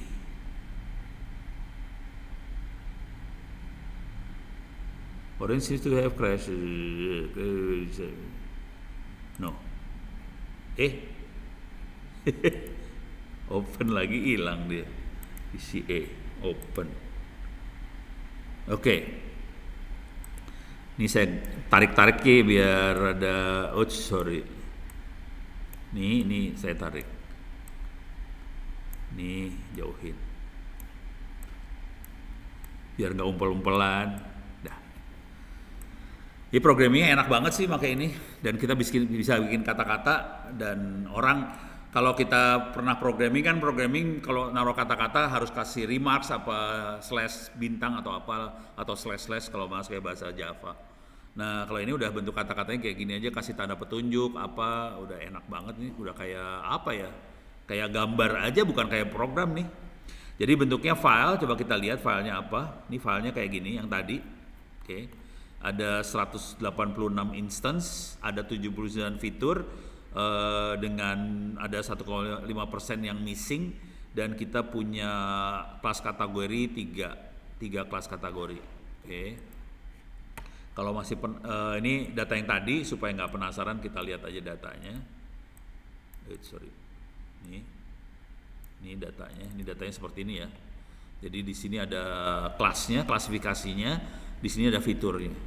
Tapi ini biologi, jadi jangan tanya ke saya ini makhluk apa, kagak ngerti, saya juga nggak ngerti. Nah, sekarang yang dilakukan adalah dia PCA ini. Nah, yang seru adalah ini PCA gila, dia pengen cuman ini kan tadi 79 fitur. Kita rubah jadi 2 fitur aja. Dia pengen ngambil 2 fitur. Dan dari 2 fitur Oke, ini 2 fitur aja yang diambil. Kita bisa ngelihat dengan 2 fitur dia bisa menjelaskan variasinya sampai 35% sih sebenarnya. Ini kelihatan nih. Ini 35% ya. 0,35. Oke. Dan kita lihat datanya sekarang. Ini datanya berubah jadi kayak gini sih sebenarnya. Cuman 2 fitur yang keambil. Oke. Bandingin sama data asli ya. Data asli, kecilin aja dah. Ini data asli. Ini data yang kedua. Mana dia? Ini ya. Nih. Ini data aslinya. 79 fitur. Datanya tinggal 2 fitur aja yang diambil dari 79. Jadi caranya dia pakai matematik. Kalau bayangkan matematiknya, ini matematiknya agak susah-susah, gampang sih sebenarnya. Kalau buat yang masih SMA atau SMK, barangkali matematiknya cuma diajarin X sama Y aja. Jadi data kan cuma X sama Y ya, barangkali ya. Cuman di sini X-nya banyak, ini yang data aslinya X-nya banyak. Kalau yang ini X-nya 2. Ini Y nih, function ini Y ya. Ini Y, ini X. X-nya 2. Di sini X-nya ada 79, di sini X-nya 2. Dengan cara itu nanti algoritma yang buat proses jadi lebih gampang kerjanya, karena kita cuman proses dengan 2X aja. Jadi fungsinya PCA adalah ngerubah yang X-nya banyak jadi X-nya tinggal dikit. Gitu, kira-kira kayak gitu. Cuman ini konsekuensinya adalah X ini nggak ada, kita nggak ngerti itu X itu apa. Itu aja sih. Tapi modelnya tetap valid. Asal PCA-nya sama nantinya. Dan ini kita bisa rubah sih ini. Nah, misalnya kita pengen menjelaskan sampai tingkat kesalahannya ini kita bisa menjelaskan datanya sampai 36%. Ini kita lihat PCA-nya ada 3. Kalau saya menjelaskan lagi sampai berapa lagi naik. Nah, 46% kita butuh 4 komponen. Kalau semua komponen dipakai, tentunya dia bisa menjelaskan 100%. Cuman kalau semua komponen dipakai, algoritma yang buat analisa data tewas. Jadi PCA fungsinya adalah ngerubah fitur yang banyak jadi fiturnya sedikit supaya kalau kita melakukan analisa gampang. Kira-kira gitu cara berpikirnya. Beres ya? Nah, ini 4 fitur yang dipakai. Coba kita lihat kalau kita pakai 4 ya. Komponennya 4 nih sekarang, harusnya keluarnya 4. Coba kita lihat di sini keluarnya berapa nih. Nah, ini 4 nih. PC1, PC2, PC3, PC4. Jadi ada 4. Aslinya 79 loh. 4 juga masih udah lumayan sih. Jadi bayangkan kita nganalisa persamaan AX plus B sama dengan Y-nya cuma 4. Tadinya 79 harus kita analisa. Komputer bisa tewas buat analisa seperti itu. Jadi ini akal-akalan manusia aja sih sebenarnya supaya kita kerjanya enteng. Komputer kerjanya enteng, maklum. Ini contoh algoritma yang dikembangkan sama orang yang nggak punya duit. Kayak saya gitu, komputernya terbatas, saya harus pakai algoritma yang kayak gini-ginian sih supaya komputernya terbatas tapi hasilnya bagus. Itu contohnya. Beres ya? Bayang ya, PC itu seperti apa? Di sini bisa kita lihat nggak? Ini data klasternya kita bisa lihat. Ini PC 1. Kita lihat pakai 2 aja ya. Pakai 2 ya. 2 aja. Jadi kita kecilin. Nih. Cuman dia cuma bisa nerangkan 35% sih sebenarnya. Jadi tingkat kesalahannya juga lumayan. Harusnya di sekitar sini nih. Sekitar 7 nih. Nih yang bagus sih sekitar 7 ini saya geser ya. Nih di 7 ini yang Ini masih 6, 7. Kalau bisa ngelihat 7, ini kelihatan ini udah lengkungannya udah mulai datar. Jadi kita biasanya kalau cara ngelihatnya adalah kita cari titik di mana dia udah mulai mendatar. Jadi sebenarnya kita ngelihat gradien di sini. Kalau gradiennya udah mulai datar, berarti udah percuma. Ini data yang di sebelah sini percuma aja sih. Harusnya cara ngelihatnya gitu. Cuman kalau dibuat visualisasi kita gampangnya pakai 2 aja. Jadi visualisasinya gampang. Ini jelek sih sebenarnya ini ya. Karena dia cuma bisa mengcover sekitar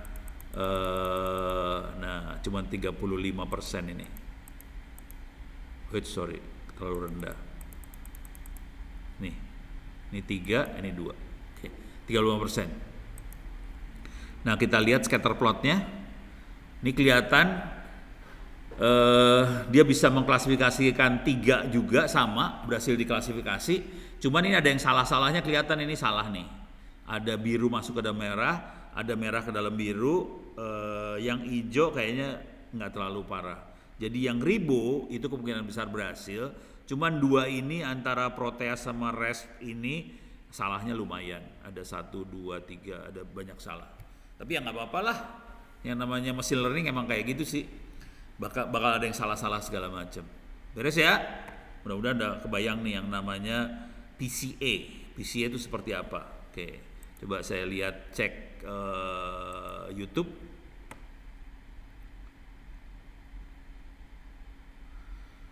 Oke.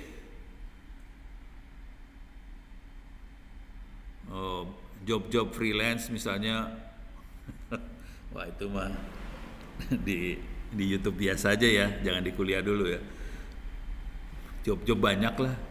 Intinya ginilah. Ini ada pertanyaan soal job ya, kerjaan. Kerjaan banyak, sebetulnya banyak kerjaan. Cuman sebagian besar kerjaan itu adanya buat Anda yang pinter. Itu aja sih. Jadi kalau Anda ilmunya belum nyampe, mau cari kerjaan susah. Kalau Anda ilmunya nyampe, cari kerjaan gampang. Contoh, ini contoh beneran lah. Nih. Dan kita ngasih gratis, coba bayangan. Ini open course ini gratis. Cuman dari 6.000 hanya 23 orang yang bisa dapat nilai 90 di kuliah data science. Ya udah, mereka yang bagus dapat kerjaannya gampang. Intinya sederhana kerjaan tuh. Kalau Anda terbaik, dapat kerjaan gampang. Kalau Anda nggak bisa jadi terbaik, dapat kerjaannya lebih susah. Karena Anda harus bersaing sama orang-orang yang lain yang juga bukan terbaik. Jadi orang yang terbaik kan sedikit ya, nggak banyak orang yang pinter kan. Dan setiap orang punya kepintarannya masing-masing, jangan khawatir. Tiap orang punya keistimewaannya masing-masing, jangan khawatir. Jadi kalau saya cenderungnya kita harus tahu kita jagonya di sebelah mana, kita asah di tempat yang kita jago. Jangan berusaha ngasah ke tempat yang kita nggak jagoan, bisa tewas. Misal kita jagoannya urusan IT, jaringan dan sebagainya. Udah gitu kita mau berantem ngelamar kerjaan ke urusan misalnya make up. Ya pasti kalahnya lah gitu. Jadi caranya gampang sih sebenarnya. Kita berusaha jadi jagoan. Kalau kita jadi jagoan, kerjaan mah gampang lah, udah itu mah nggak susah. Cuman sebagian besar orang nanyanya, ada kerjaan apa? Ya ada kerjaan apa, tapi kita nggak jagoan susah. Nih open course sudah free gratis ya. Saya kasih contoh lagi yang real. Ini masuk ke Facebook. Silakan masuk ke Facebook, Anda semua bisa masuk ke Facebook. Kemudian saya masukin keywordnya ini, Huawei. Tahu Huawei, tahu semua kan? Huawei aplikasi handphone segala macam. ITTS ada kerjasama sama Huawei Institute Developer supaya mahasiswa bisa bikin aplikasi Android. Dan ini gratis. Gila, ini gratis. Waktu acara webinarnya 1.000 orang ikutan di situ. Kemudian mulai, oke, kita mau workshop nih. Ini sedang workshop, hari ini sedang workshop. Tadi malam workshop yang ketiga. Kita akan ada workshopnya sampai 5 kali. Oke, jadi masih ada 2 lagi nih. Workshop. Waktu daftar pertama kali workshop 300 orang ikut workshop tadi.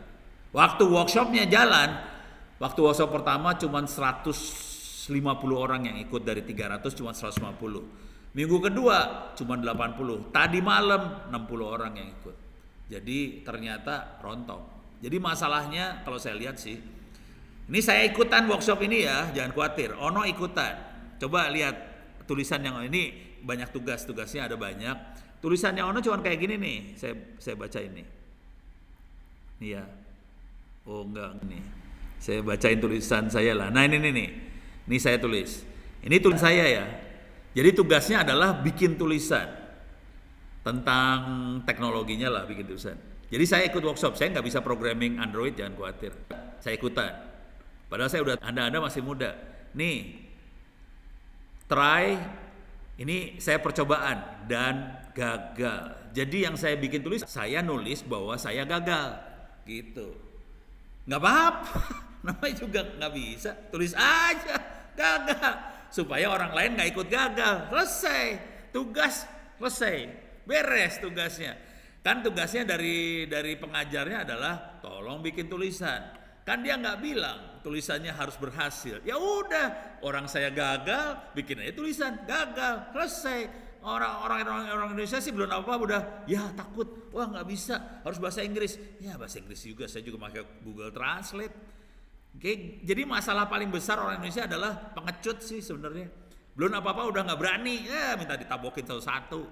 Saya nggak bisa, ini saya nggak bisa loh, ini saya nggak bisa, saya kerjain. Gagal ya gagal, tulis aja gagal, nggak masalah. Udah gitu tadi malam saya kan ngomong sama gurunya, kan kita ngobrol gitu di Zoom ya. Minta maaf ya, saya gagal. Terus dia bilang malah gini, enggak kamu bagus kok, berhasil, tulisannya bagus. Sialan lu, tulisan gue gagal, dia bilang bagus. Jadi masalah paling besar buat bangsa Indonesia adalah pengecut sih sebenarnya. Belum apa-apa udah takut, maunya dapat kerjaan bagus tapi nggak mau pinter. Ya susah dapat kerjaan bagus cara kayak gitu mah. Beres ya. Itu urusan kerjaan. Bedanya based on data sama based on belajar sendiri. Nah itu susah. Kalau based on data, belajar sendiri tuh kayak gini ya. Itu yang unsupervised learning. itu biasanya belajar sendiri, yang namanya unsupervised learning, belajar sendiri. Cuman jujur dulu, terus terang dulu. Kalau kita lihat ini banyak error. Jadi biasanya yang dilakukan sama sebagian besar startup, termasuk Google juga sama, sebagian besar adalah berusaha supaya komputernya belajar sendiri, unsupervised learning. Cuman komputer itu blow on. Jadi hasil unsupervised learning, hasil model unsupervised learning tadi nanti harus ada manusia yang masuk buat ngecek bener enggak unsupervised learningnya gitu. Jadi kenyataan hidupnya sih kayak gitu sih. Jadi enggak semua diserahin komputer, karena komputer itu blow on. Asli komputer itu bodoh. Kalau kita udah masuk dunia kayak gini, kita tahu komputer itu bodoh sih sebenarnya. Jadi harus ada orang yang masuk, dan biasanya caranya supaya dia bisa bagus hasil unsupervised learningnya ini gini nih cara yang kita pakai biasanya. Mana tadi? Ini gambar ini ya, misalnya gambar ini ya. Ini kan misalnya dia ini hasil dari unsupervised learning, dan kita tahu di sini ada beberapa data yang salah. Oke. Caranya harus gimana? Ini data ini kita delete. Jadi datanya ini delete. Data yang salahnya kita delete. Supaya apa? Datanya di delete supaya nanti hasilnya jadi bagus. Yang nge-delete siapa? Orang. Karena hanya orang yang bisa lihat ini. Jadi di proses unsupervised learning juga yang kejadian adalah datanya kita delete aja udah. Yang jelek-jelek dibuang-buangin. Jadi itu manusia harus datang. Jadi manusia tugasnya salah satu adalah membersihkan data supaya hasil dari mesin itu bagus. Beres ya? Oke.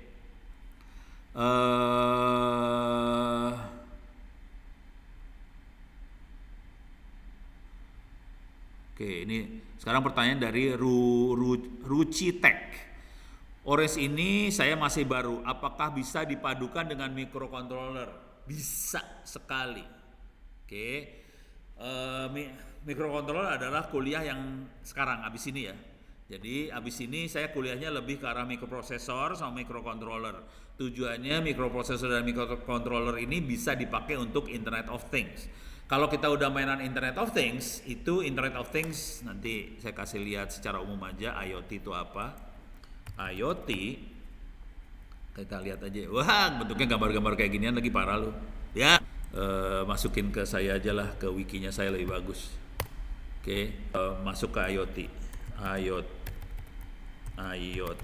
Jadi anda yang belajar microcontroller segala macam, pasti nanti ujungnya adalah Internet of Things. Oke, Internet of Things ini bentuknya kayak gini.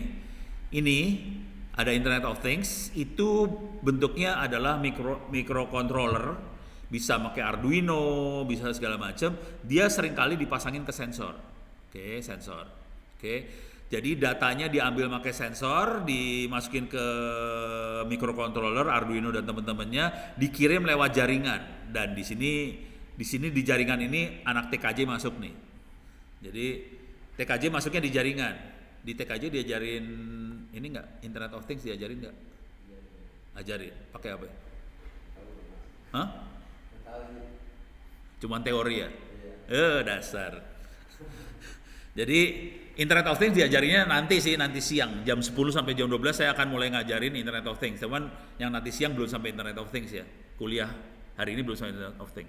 Jadi anak TKJ harus ngerti bahwa ada yang namanya microcontroller, ada yang namanya Arduino segala macam.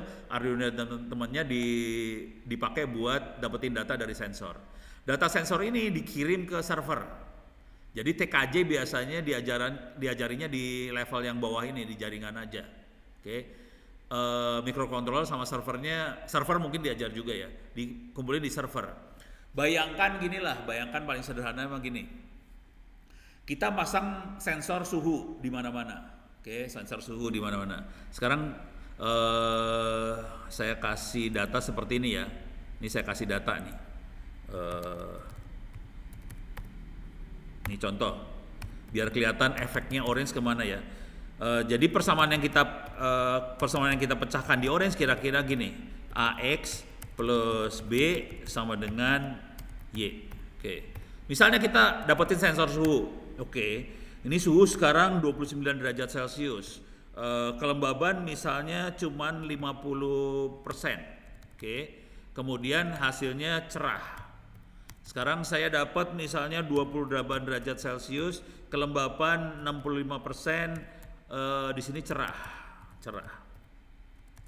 Oke, sekarang saya pengen ngukur lagi, saya dapat suhunya misalnya 24 derajat Celcius, jangan 24 lah, 20 derajat Celcius, kelembapan 90%. Di sini hujan. Oke. Sekarang saya pengen tahu. Jadi ini data ini dimasukin ke orange. Data ini masukin ke orange. Oke, suhu 29 derajat Celcius, kelembapan 50%, cerah. Ini cerah, ini hujan. Contoh data seperti itu bisa kita lihat di sini nih. aprs.fi. Ini teman-teman saya sih pada gila semua. Saya punya banyak teman gila soalnya. Jangan khawatir. Ini lebih dahsyat daripada microcontroller. Ini kalau kita lihat, ini teman-teman saya. Ada WX. Ini kita klik aja ini WX ya. Oke. Ini bisa digedein nggak? Ini kita bisa lihat di titik ini di Jakarta. Kalau kita lihat Jakarta ya, ini di Jakarta loh. Ini bukan di luar negeri ya. Ini di Jakarta, jangan khawatir saudara-saudara. Ini di Jakarta. Ini kita bisa lihat temperatur 30 derajat Celcius, humidity 66%, tekanan udara 1 atmosfer, arah angin 225 derajat, kecepatan 1,8 meter per detik, segala macam. Ini kita klik aja, weather chart. Oke, ini adalah catatan dia selama beberapa hari. Ini bisa kita lihat loh. Nah, dan data ini banyak. Di Jakarta ada beberapa tempat, segala macam pada banyak. Nah, sekarang saya masuk sini dulu. Coba yang di YouTube, tolong liatin di YouTube. Tolong liatin YouTube ya. Buat Anda yang di YouTube, sekarang saya punya data seperti ini misalnya. 19 derajat Celcius, suhunya misalnya 95%. Pertanyaannya, Y-nya apa? Yang di YouTube silakan ditulis. Y-nya apa? Bisa jawab nggak ya? Oh, YouTube-nya belum ini, YouTube delay ya? Oh, YouTube-nya nggak delay. Ya udah, yang di sini aja lah, yang di Zoom, chat. Tolong ditulis di chat, Zoom. Y-nya apa? Bisa jawab nggak Zoom nih? Yang mahasiswa ITTS langsung nih. Oke, hujan. Oke, pada bisa nebak hujan ya? Hujan. Proses ini bisa dilakukan juga sama orange. Sama aja sih. Kan ini fitur nih, kategorinya fitur, yang sebelah kiri fitur ya. Sebelah kanan tuh kan klasifikasi. Jadi sama orange bisa dilakukan. Oh, kalau kayak gini hujan. Gampang sih sebenarnya. Jadi pertanyaan yang ada di YouTube tadi, saya balik lagi ke YouTube. Ini ada pertanyaan.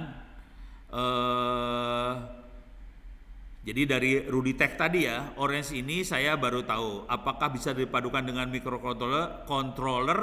Sangat bisa dan wajib diintegrasikan. Soalnya kalau microcontroller doang, dia cuma sensor. Dan akibat dari sensor, dia tidak bisa melakukan prediksi. Kalau kita pengen melakukan prediksi dan klasifikasi, kita butuh yang namanya machine learning sama AI. Di situ orange masuk. Beres ya? Sekarang pertanyaan dari Mas Akbar Hidayatullah.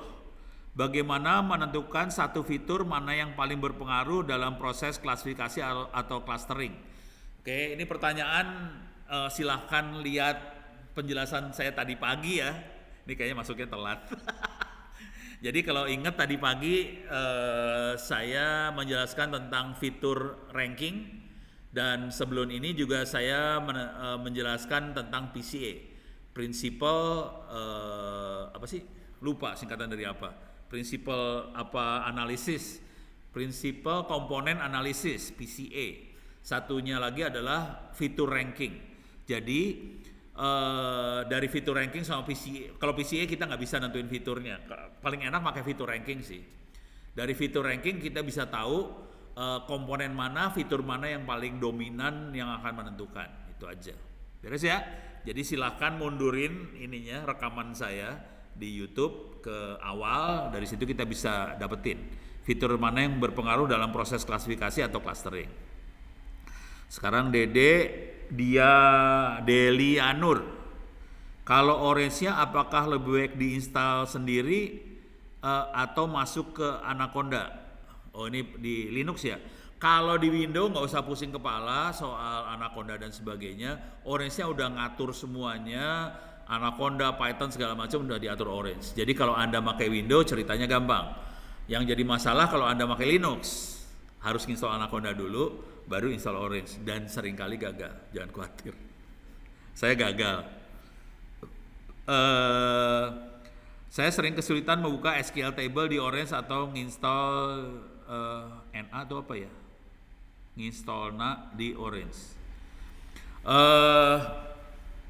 Kalau mau gampang sih, kalau mau jujur ya, Orange lebih gampang kalau dia baca file Excel. Jadi jangan tabel SQL. Tabel SQL rada rewel. Jadi mendingan SQL-nya di dump aja jadi file Excel, nanti file Excel-nya dibaca, lebih gampang itu. Ini ada suara bapak bergema, iya minta maaf ini ruangannya emang rada-rada ini. Harusnya saya pakai mikrofon aja di sini kali ya. Ya lain kali lah. Mikrofonnya dari ruang sebelah soalnya ada di sini. Itu mikrofon ruang sebelah sering dipakai nggak sih? Nggak ya? Nggak tahu ya, soalnya nggak pernah masuk ya. Oke. Apakah bisa ikutan? Ini ada pertanyaan dari sial. Apakah masih bisa untuk ikutan Huawei ITTS? Bisa. Bisa aja kalau ikut sih silakan bikin account dulu di Open Course ITTS karena Huawei itu kerjanya sama ITTS ya. Jadi saya harus bilang ke ITTS ini mahasiswa ITTS walaupun Anda ikutnya di Open Course. Jadi bisa dianggap sebagai mahasiswa ITTS. Jadi saya nggak terlalu bohong ke Huawei lah kira-kira gitu. Jadi jawaban singkatnya bisa. Cuman Anda bikin account di ITTS Open Course, kemudian ikut. Tadi kan saya masuk ke Facebook ya, mana Facebooknya ya?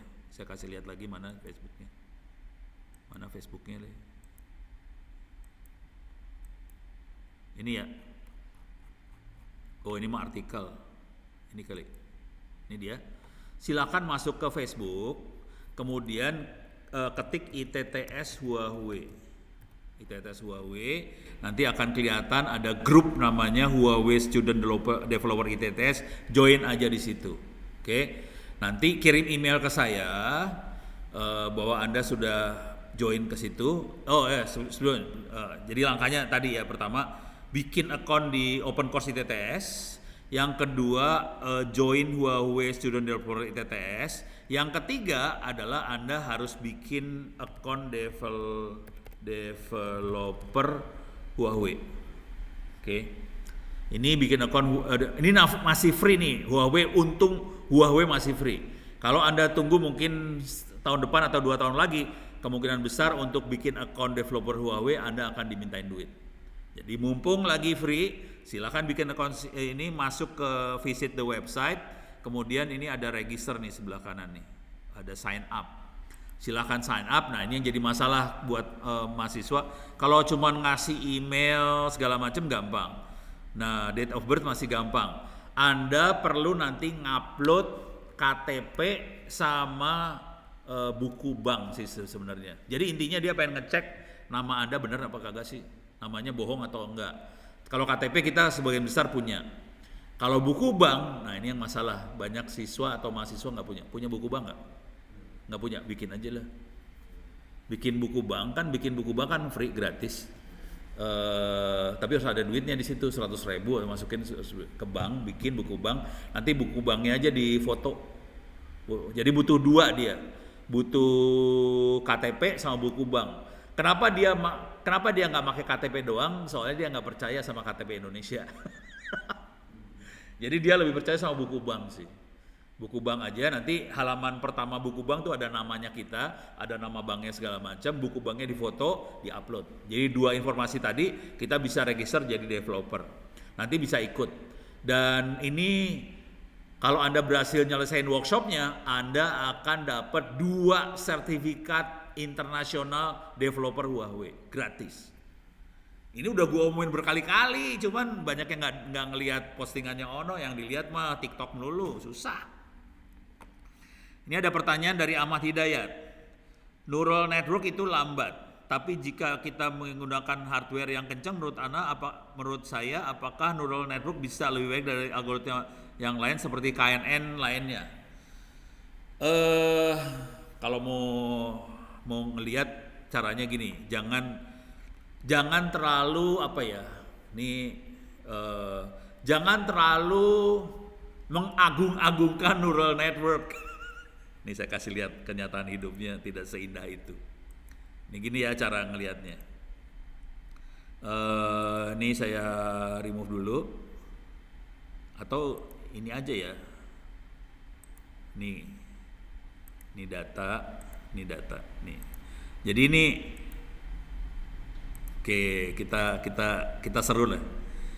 Ini kita lihat data yang PCA yang kita pakai nih ya. Jadi caranya mengecek apakah neural network lebih bagus daripada algoritma yang lain. Ini cara ngecek algoritma bagus apa enggak ya. Kita masuk klik evaluasi, kemudian ada tes dan skor. Oke, ini data masukin tes skor. Oke. Sekarang saya akan evaluasi neural networknya sendiri. Ini ada neural network, kemudian ada algoritma yang lain, ada tree, ada random forest, ada logistic regression, saya ambil 4 aja ya. Anda bisa ngambil banyak, cuman kalau terlalu banyak nanti komputer saya bisa ngehang. Jadi biar komputer yang nggak ngehang. Ini random forest sama tree beda-beda dikit, saya buang aja lah random forestnya, remove. Oke. Nah, Oke. Nih di test score di sini kita ngelihat precision di sini ya. Ada precision. Dan kita bisa ngeset mau berapa kali dites, dan kita bisa ngeset juga berapa persen data yang dipakai buat training, berapa persen yang dipakai buat tes. Di sini training setnya 70%. Oke. 70% data. Kalau rasanya mau lebih bagus bisa 80% data dipakai buat training, 20% buat tes. Oke. Nah, sekarang kita akan tes masing-masing ini. Kita bisa lihat neural network sama algoritma lain bagusan mana. Oke, ini kita bisa lihat sini. Aduh, lama Oke, 9%, 15%, 20, 30%, 40%, 40. Lihat, perhatiin yang ini ya. 50%, dan 60%, 70%, 80%, 90%, 100%. Nah, sekarang kita bandingin, lihat hasilnya.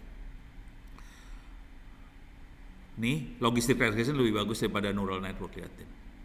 Jadi dalam menganalisa data tidak harus neural network yang paling bagus. Kalau saya selalu akan ngetes dulu algoritma mana yang lebih bagus sih sebenarnya. Dan jujur neural network seringkali kalah sama algoritma yang lain sih sebenarnya. Gitu. Jadi kalau Anda udah masuk ke dunia-dunia seperti ini, saya biasanya konservatif. Saya tes dulu algoritmanya yang mana. Kalau algoritmanya bagus saya pakai, algoritma jelek ngapain dipakai, gitu. Dan ini kelihatan neural network hanya 97%, logistic regression dia bisa 98, hampir 99%. Memang tree lebih jelek sih. Oke, untuk data yang seperti ini. Jadi tergantung datanya. Nggak semua data itu sama hasilnya. Beda-beda data bisa beda hasil. Ini kan dengan kondisi ini ya, PCA ya. PCA-nya komponennya 2. Kalau saya rubah nih PCA dengan 4 komponen gitu ya, komponennya 4 ya. Ini berubah lagi nih di sebelah sini nih. Nah, ini berubah lagi, dia ngetes lagi. Ini tadinya di sini 70 berapa sih? 79 komponen ya. Saya rubah jadi tinggal 4 nih. Nih, sekarang kita lihat dengan 4 komponen mana yang lebih bagus. Jadi harus ngoprek-ngoprek kayak gini sih, mainan kayak gini. Masih sama. Logistic regression masih lebih bagus daripada neural network. Jadi cara ngetesnya gitu ya. Ini saya ulang lagi cara ngetesnya. Ini kalau ini mah urusannya data aja ya, saya pakai PCA supaya bisa ngerubah-rubah jumlah kolom, jumlah fitur ya. Jadi PCA buat ngerubah jumlah fitur. Sementara di sini saya pakai test score nama widgetnya. Kemudian di sini kita bisa ngerubah-rubah ininya, algoritmanya. Saya bisa merubah ini, misalnya saya buang nih tree, saya buang ya, remove tree. Saya pengen ngetes kalau naif bias gimana hasilnya. Saya sambungin aja naif bias ke sini. Naif bias biasanya lebih jelek lagi, lebih parah. Oke, nih naif bias. Lebih bagus Tapi tetap logistik resident lebih bagus. Ini parah nih, neural network aja masih kalah sama naive Bayes, parah neural network, parah gitu. Jadi gitu ngetesnya, gila naive Bayes bisa bagus untuk data seperti ini rupanya. Oke, jadi gitu aja, ini bisa di remove, ganti lagi sama apa gitulah, cobain aja. Ini cara mainan programming udah kayak gini banget ya, blow on banget nih programmingnya, udah beres ya. Ini buat pertanyaan buat dari Ahmad Hidayat.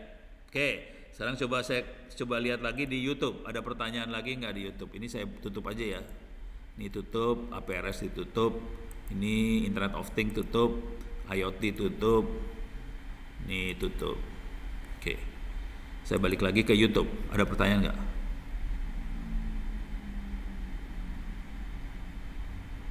Ini buat sial, apakah masih bisa ikutan Huawei TTS? Bisa tadi ya. Bahasa yang digunakan untuk bikin aplikasi pakai Java atau Dart, pakai Java, pakai Flutter atau Android Studio. Yang ngajarnya makainya Android Studio. Tapi kalau Anda mau pakai yang lain, pakai Flutter atau pakai Kotlin, Flutter boleh. Bahasanya kebetulan Java, tapi pengajarnya juga bilang Anda kalau pakai Kotlin juga boleh sih. Jadi caranya gitu aja nih ya. Ini ngomong jujur dulu untuk ITTS Huawei, saya ikutan workshop, padahal saya nggak punya background programming sih sebenarnya. Tapi saya ikut workshop dan saya ya lumayan bisa lah. Saya aja yang udah tua bisa, lu yang masih muda kalau kagak bisa mah keterlaluan. Nih si Reza aja pakai mundur lagi. Oke.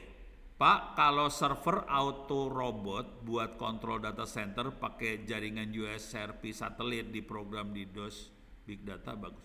Ini auto robot tuh apa sih? Kagak tahu saya auto robot tuh apa. Buat kontrol data center pakai jaringan USRP satelit.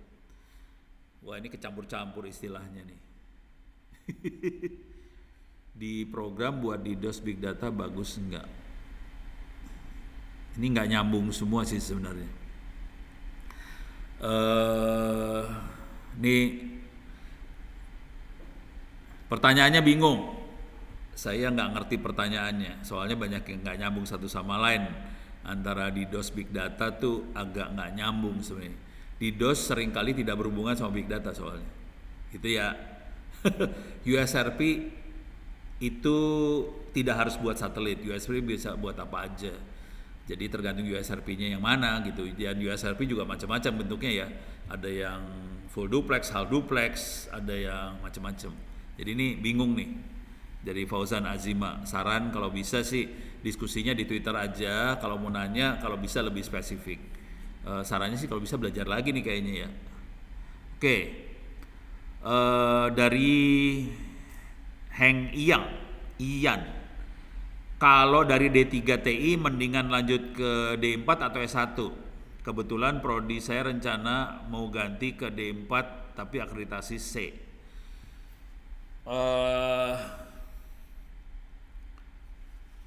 Kalau ngelihat kerjaan yang ada di luar sih ya. Kerjaan yang ada di luar kebanyakan perusahaan-perusahaan kagak ngerti yang namanya D4. Jadi orang nggak tahu ada yang namanya D4, orang taunya adanya S1 doang. Jadi bukan masalah D4 atau S1 mana yang bagus mana yang jelek sih sebenarnya. Kalau mau jujur D4 lebih bagus. Kalau buat saya lebih suka D4. Cuman perusahaan-perusahaan di luar nggak ada yang tahu yang namanya D4. Jadi biasanya kalau ada lowongan kerja dicari sarjana S1. Padahal D4 sama S1 selevel gitu. Cuman kan kita ijazahnya D4, jadi puyeng. Jadi kalau saya cenderungnya kalau mau yang dikejar kerjaan lebih ke arah di S1 sih sebenarnya kalau kerjaan.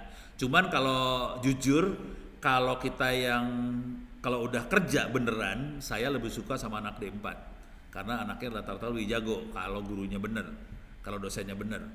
Sayangnya nggak banyak dosen yang bener. Suruh dosennya coding nggak banyak yang bisa juga tuh dosen-dosen, marah banget dah. Beres ya. Jadi ini tergantung dosen banget sih, jujur ini semua tergantung dosen. Udah gitu gimana caranya kita jual diri. Kalau Anda jual diri cuman modal ijazah susah. Jadi kalau mau jual diri ngasih tahu ke orang saya jagoan apa, misalnya nih Ini di depan saya ada anak SMK nih, SMK yang lagi kerja praktek. Udah gitu ikut kuliah kan, ikut kuliahnya Ono nih. Bayangin anak SMK sudah kerja praktek ikut kuliahnya Ono, bisa dong keluar bilang waktu ngelamar kerja ya. Kalau dengan ijazah SMK harga mungkin kecil.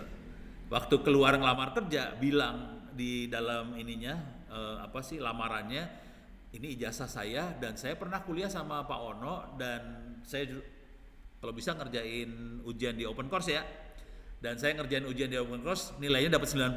Itu harganya beda banget dengan ijazah. Jadi kalau modal ijazah doang ya bersainglah kita sama orang lain yang cuma punya ijazah.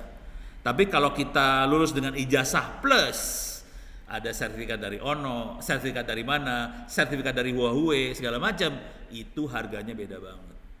Jadi kalau kerja nggak bisa kita modal ijazah S1, D4 nggak bisa sih sebenarnya jujur. Harus ada plus-plusnya yang lain yang orang lain nggak bisa dapat. Dengan cara itu harga kita beda. Beres ya? Ricky Tech lagi, apakah proses orange bisa secara real time untuk data sensor yang masuk? Ada. Jadi ini pertanyaannya, kalau datanya real time bisa nggak kita proses sama Orange? Bisa. Tapi di sini, saya belum install. Jadi di sini harus masuk ke option, masuk ke add-ons. Di sini ada buat menganalisa real time. Ini di bawah sini, ini ada Orange Time Series. Kalau saya contreng Orange Time Series, dia bisa buat menganalisa data real time. Oke. Cuman nggak saya contreng. Cuman saya buka rahasia dulu nih. Ya. Jadi buat siapa namanya? Ruci Tech. Oke.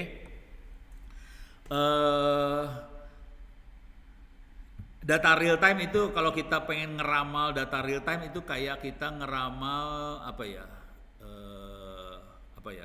kayak dukun lah. Besok apa yang akan terjadi? Pusing kan? Nah, kalau gayanya gaya seperti itu kita agak susah pakai Orange, pakai data real time tadi. Saya biasanya cara ngeramalnya adalah data yang real time dibikin tidak real time. Jadi contohnya gini, ini contoh sederhana kita bisa lihat di sinilah Google Map paling gampang. Nih Google Map.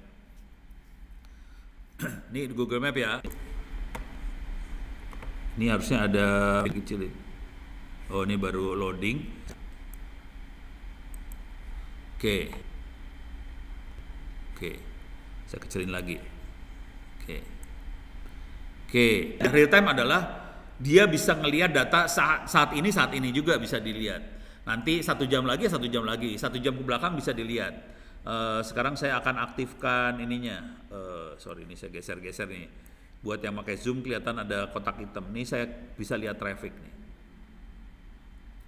Ini Google Map kita bisa ngelihat kalau warnanya merah trafficnya macet, warnanya orange agak macet, yang warna hijau lancar jalannya. Oke. Dan ini real time.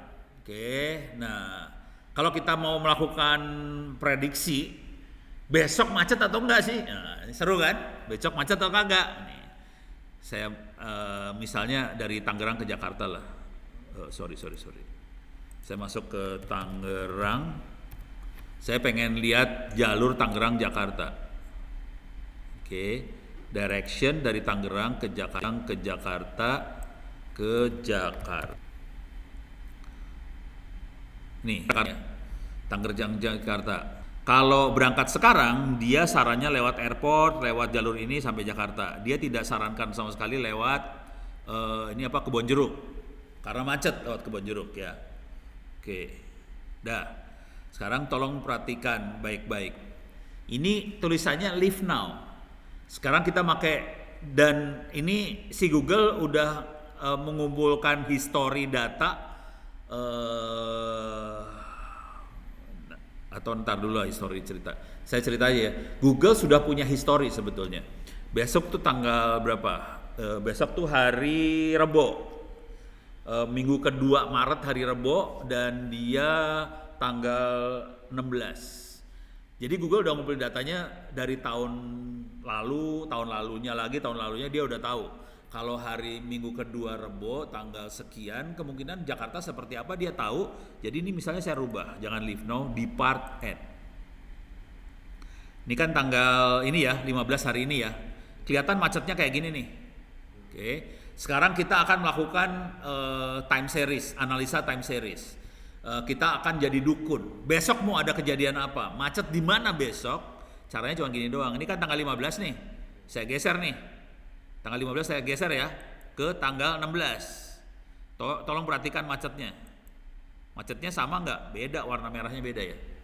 Beda. Hari Rebo nih. Sekarang tolong perhatian macetnya kayak gini ya. Saya pindahin ke tanggal 17. Ini belum kejadian. Sekarang tanggal 15. Tanggal 17 2 hari lagi. Saya rubah nih tanggalnya.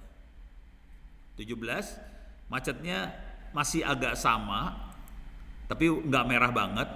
Ini hari Jumat masih agak sama. Coba kita lihat hari Sabtu. Beda banget. Kita lihat lagi hari Minggu. Beda banget. Jadi ini belum kejadian, tapi dia melakukan time series ini dia bisa analisa. Kenapa dia bisa sampai seperti itu? Soalnya time series ini kita lihat di timeline. Jadi dia sebetulnya ngumpulin data semua handphone, pergerakannya kayak gimana. Kemudian jam 10 kurang ya, saya harus ganti kelas. Dia nganalisa dari tanggal 9. 2009 sekarang 2000 tahun. 9, 10, berapa? 12-an tahun lah ya. 13 tahun dia simpen semua datanya. Dan itu yang menyebabkan dia bisa melakukan forecastingnya. Jadi forecastingnya bukan dari time series sih sebenarnya. Dia forecastingnya kalau tanggal, jadi waktu dia bikin sebagai fitur. Parah ini mah sebenarnya, tekniknya parah banget. Gitu ya. Oke, mudah-mudahan bisa ngasih gambaran. Saya tutup sampai sekian soalnya 7 menit lagi saya harus kuliah lagi tentang mikroprosesor. Buat yang di YouTube, ini saya matiin dulu OBS-nya, stop streaming. Jadi kita akan kuliah nanti 7 menit lagi. Ini saya keluar dulu dari Zoom. Sampai ketemu minggu depan. Oke, siap.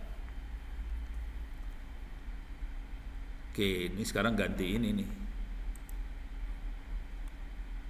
Ngerti nggak sih tadi yang diterangin? Ngerti nggak sih? Masuk kan? Nggak usah. Jadi bisa loncat dari SMA ke kuliah bisa sih sebenarnya. Cuman ini ilmunya ilmu RPL sebetulnya. Tapi RPL yang di SMK nggak diajarin sampai sini. RPL SMK kan cuma codingnya aja. Tapi ilmu di belakang codingnya nggak ada. Ini ilmu di belakang coding sih sebenarnya.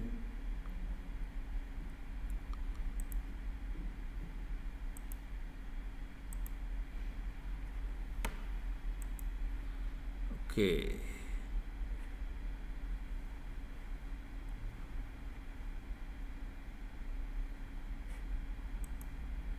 Saya masuk ke sini dulu.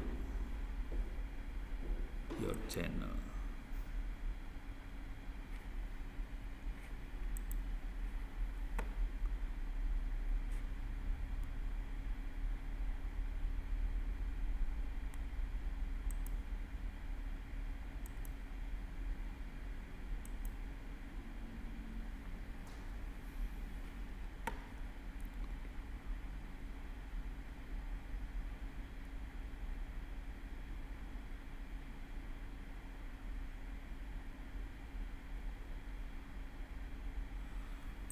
Oke, sekarang kuliahnya mikroprosesor. Ganti kuliah nih. Gini doang ganti kuliah ya? Parah.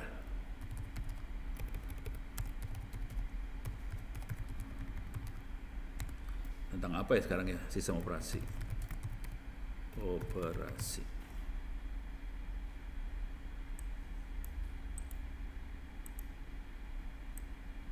Di sekolah mah nggak diajarin ginian ya? Nggak ada semua.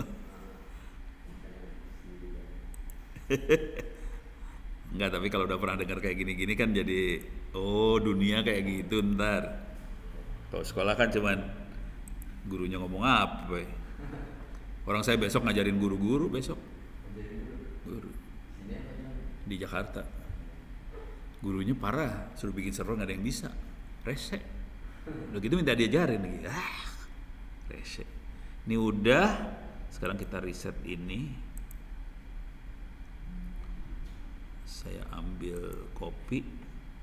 Saya ambil ke sini, dia masukin setting. Ini buat yang ini software OBS ini buat apa? Ngirim ke YouTube. Pakai ini ngirim ke YouTube-nya.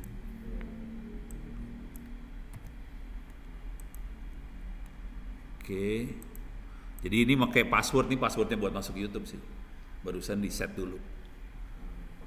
Jadi tadi di set di YouTube, kemudian dimasukin ke sini. Sekarang saya akan